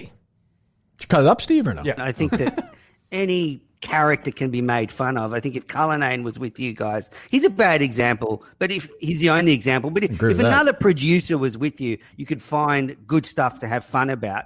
I just think Steve's instincts are a bit off. He seems to want to push the more politics and straighter stuff, and there kind of seems to be this friction between Kirk and him about what they want to put in the show. But just generally, I think Steve's a weirdo. I think the true Steve is the asshole on air to you. But that's what provides. He's a weirdo. That provides such great content, like him being a weirdo, like crazy guy. So there's a lot of that. A lot of fuck Steve. Steve was being too sensitive in the second hour. Fuck off. And I do think from my end, I don't know, you've had a weekend now, Steve, after it all. Like, I do think that we're at the point where I don't think a year from today Steve will be here. Really? Yeah, I think Steve's... I think Matt was saying that. Yeah. Now that he's mentioned it, yeah, it's once happen. it's in his head, and again, I said that on Friday, I don't want this to be the case, but I think once this starts in your head, you don't want to be at the place anymore, or something upsets you, it doesn't go away. Something else is going to come up. Every time something comes up, he's going to think, I should have left. Yeah. I don't think so. I think it was just still very fresh. And I mean, you got to come back and you got to do the show, even if you're not in the mood to do it. And I just, I wasn't happy, and I wasn't going to fake being happy. You seem like you're back in a better place now? I am, yes. Okay. He did. When I called him and said I've been banned from MGM's nationwide, it seemed like he was all very pleased. Yes. No, I wasn't happy until I learned that the footage was gone. That's true. It was actually bad. It was really when I bad. learned that the footage was gone, I was like, okay, I'm back. So there's this attitude out there from some people thought I was too big of an asshole, but there were also some people who thought, well, fuck Steve. There's that thing right now, and it's going to happen again. I mean, it's going to happen again. Right. What happens then? I mean, I'm not going to be any nicer about it. So I don't know. That's the real test. I don't know. I mean, I brought this up. I don't know if there was any part of Steve saying, I know this will be good radio. Like, I think he was genuinely pissed. But if I express my pissed nature, that'll be good radio. Maybe it was good I didn't instinct. get that sense. Maybe I was just being honest. Yeah, which I appreciate. If you guys are going to ask me why I'm in a foul mood, I'm going to tell you. That's all. Any reflection, any different perspective, or you feel the same way? Yeah, maybe I am just a sensitive pussy, but at the same time, I'm not going to come on and be pretend tough guy or be like, well, Kirk, we'll talk about it off air. I don't have a problem with that. No, I'm glad we talked about it on the air. I just think felt a little cathartic. I think we've crossed the line that I don't know we get back from. And I hope I'm wrong. Sometimes I'm wrong. Well, both of our predictions. I predicted that one of us will not be here in a year at the last show of the year, and you predicted specifically Steve wouldn't be here. Yeah, I think... I don't know. Maybe we knew something. Maybe we felt something in the air. Could be. See what happens with these magical fill-in producers in a couple of weeks. That'll be. Is DC locked in or no? Yeah, I think he's locked in for the Friday. I'm sure he'll be a solution. And the other guy, the singer? Yes, he'll be here both days. That's a rape guy. Yes. And that's quite a talent, Right. He's got talent. Can he produce will be the real question. I think we're going to find out the answer pretty quickly. How's that Red Claws game looking? Good? All set? Ready to go? No. Banners ready? Fucking unbelievable. Although I hear that Evans is taking this he's in good spirit. Apparently, there's a lot of people at the Red Claws who are listening to the show, and they heard that all unfold, and they're giving him a lot of shit in the office. Good. He's happy about it. Oh, good. Well, great. I'm glad. I'm glad they're having a good time at this. You've actually inspirited the Red Claws as you tried to trash. As long as Evans is happy. God, I hate the fucking Red Claws. I really do. All right. Anything else, Mike, Steve? Anything else you want to get to before we call it a day on this holiday? Not really. A couple boring news stories, but that's about it. Yeah, not a great news. I didn't think it was a great newsy day, did you? No, not really. The Doors thing was kind of funny. I don't really care about that Globe thing was stupid about Louisa May Alcott. I don't really care. Yeah. Was there one other thing? There's always one other thing, but maybe today's not the day. So we'll give you a full update. Let you know what the show. I mean, we could be announcing 3 days a week tomorrow. Who knows? Whew. Now you're just trying to piss people off. Which would be great Stay for Miami. tuned at, off Tuesday and Thursday down in Miami. Just fucking kick my feet up, go for a run, hit some golf balls, and do 2 hours with Dave, interview Lynn Swan, and go home. Sounds pretty good to me. Lynn Swan is the perfect example of who you'll be talking about. Oh, the Minifans mad about 3 days a week. Oh, my God. Did not like it at all. Oh. Like really upset. I didn't like it. That was part of Matt from Providence's rage because at some point it became this idea that I said the best thing would be 3 days a week. Well, you have said that off the air before, yeah. He has. I have not. Many times. Champions. Many Why? times. Yes, many He texts us every Tuesday and Thursday and says, wouldn't it be nice if we were off? You said there are certain Rotary clubs that we can do the show from once a week, which would be interesting. Well, John Featherston is a Rotarian. I believe he that. reached out. My Oh, did he? This has been an inside job from the beginning. That's fine with me. Thursdays, what I'm saying. If we did one day a week, we do it Wednesday. That is nice. We'll give him a good hour on Wednesday. Good solid lunch hour on Wednesday. Power hour. That's what we call the podcast. Once a week, and then Powerade sponsors it. I mean, we're done. Like, no problem. You can sell the shit out of that. I like that. And just talk about a couple of stories, play some phone calls, laugh, and then get out. We could probably increase Mike and the Minifans to 2 days a week. 2 days. I was gonna say, it must have really infuriated the Minifans that the only one on their side was me, the least influence in the room. It's true. Come on, guys. 5 days a week. I'm saying if we work for a company, that's part of the deal. If they say, hey, we think 3 days a week is best, I'm willing to have the conversation. I'm trying to help everyone out. But boy, the level, I mean, these people's lives feel like they'll be ruined if it goes 3 days a week. They said no thanks. You think somebody would kill themselves? Yes. Then we should do it. All right. Don't you think? Yeah. What better example of audience loyalty than that? Now you've made I know something that you finally presented a good argument. Thank you. I know something that we can get into before we leave. Great. Is Blind Mike willing to get a Kirk Minihane tattoo? Oh, so that's the thing. So now we have another potential. Well, we have another potential sponsor. Did you talk to them, Steve? No, I haven't talked to them yet. It was the weekend. So the Boston Tattoo Haircut, whatever, tweeted out how much they like us. Mm-hmm. So we're being targeted. They're targeting. We're flirting a little bit back and forth. I did as well as a potential sponsor for the show. And would Blind Mike be willing to get a Minifan or kind of tattoo on his body? I don't mean to take away any suspense, but yeah, why not? Sure. That's why I assumed he would. But so the idea is it needs to be a like an iconic Kirk Well, it's sort of a Minihane tattoo logo. that a bunch of the Minifans will also go down there at the place and get together. Yeah. Okay. Which I think would definitely happen. Right. I mean, I don't think there's any question about that. Right. What's the name of the company? It's the Boston Barber and Tattoo Company. Right. It's in the North End. North End. So we, go in there, make a day out of it. Okay. Listen, I'd go to Regina's, buy some pizzas for some people if they get a tattoo. No, who am I to say no to that? I love Regina's. So what do you envision the tattoo being? Just like your birthday or something? That's not a bad idea. We could, but here's the thing: we'll collaborate with them, come up with some idea, maybe a little contest. Somebody picks the winner, and everybody goes and does it. God knows Steve will do it. Yes, Jesus. I do fear if we leave it open to the Minifans, Well, what the tattoo will be. Yes. Well, listen. I mean, look.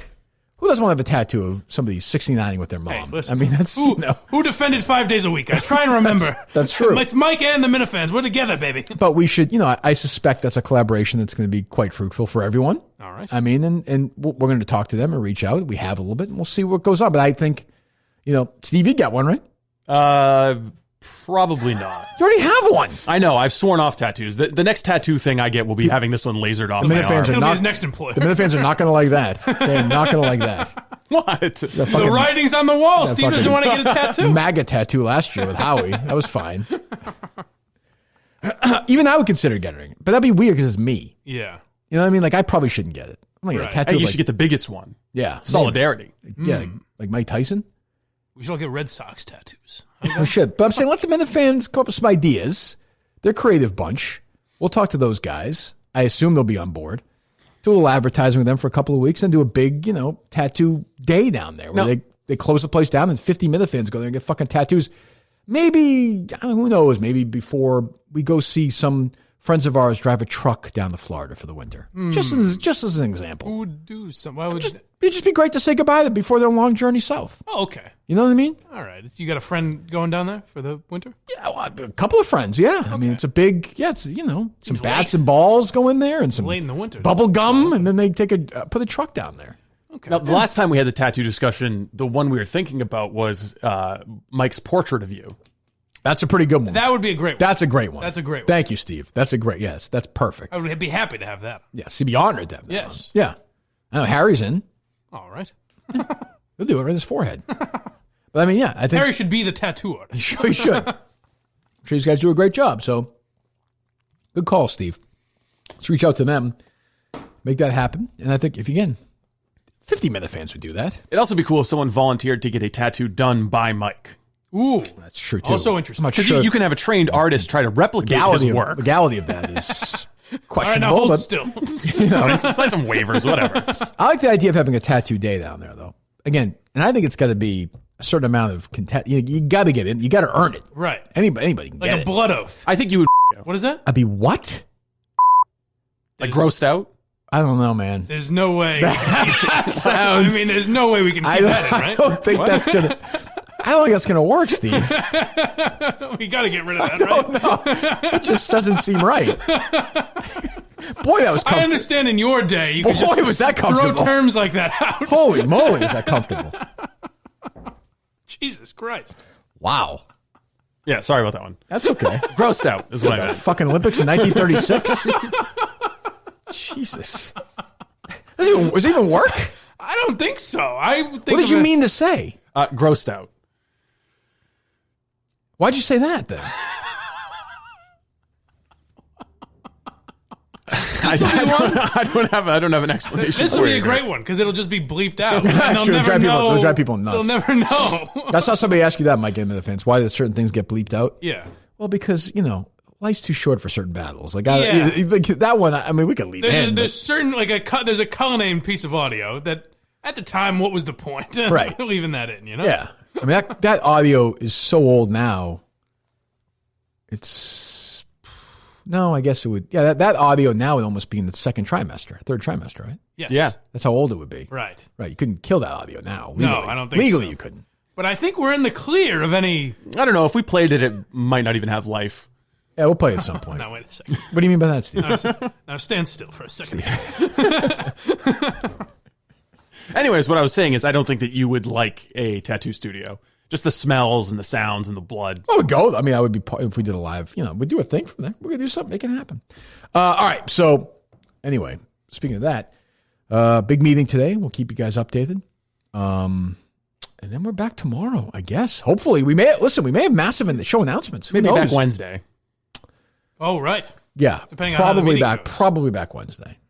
I think, but we may do a brief one Tuesday. Just to say goodbye to the 5-day-a-week format and say hello to the 3-day-a-week If format. you get a notification that Mike and the Minifans is going live on YouTube tomorrow, you'll know there's no show. I know that Australian show they're talking about. And that's on Tuesday at noon.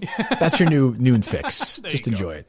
And I stand by that. I heard those guys talking about it. I know you hate them, Steve.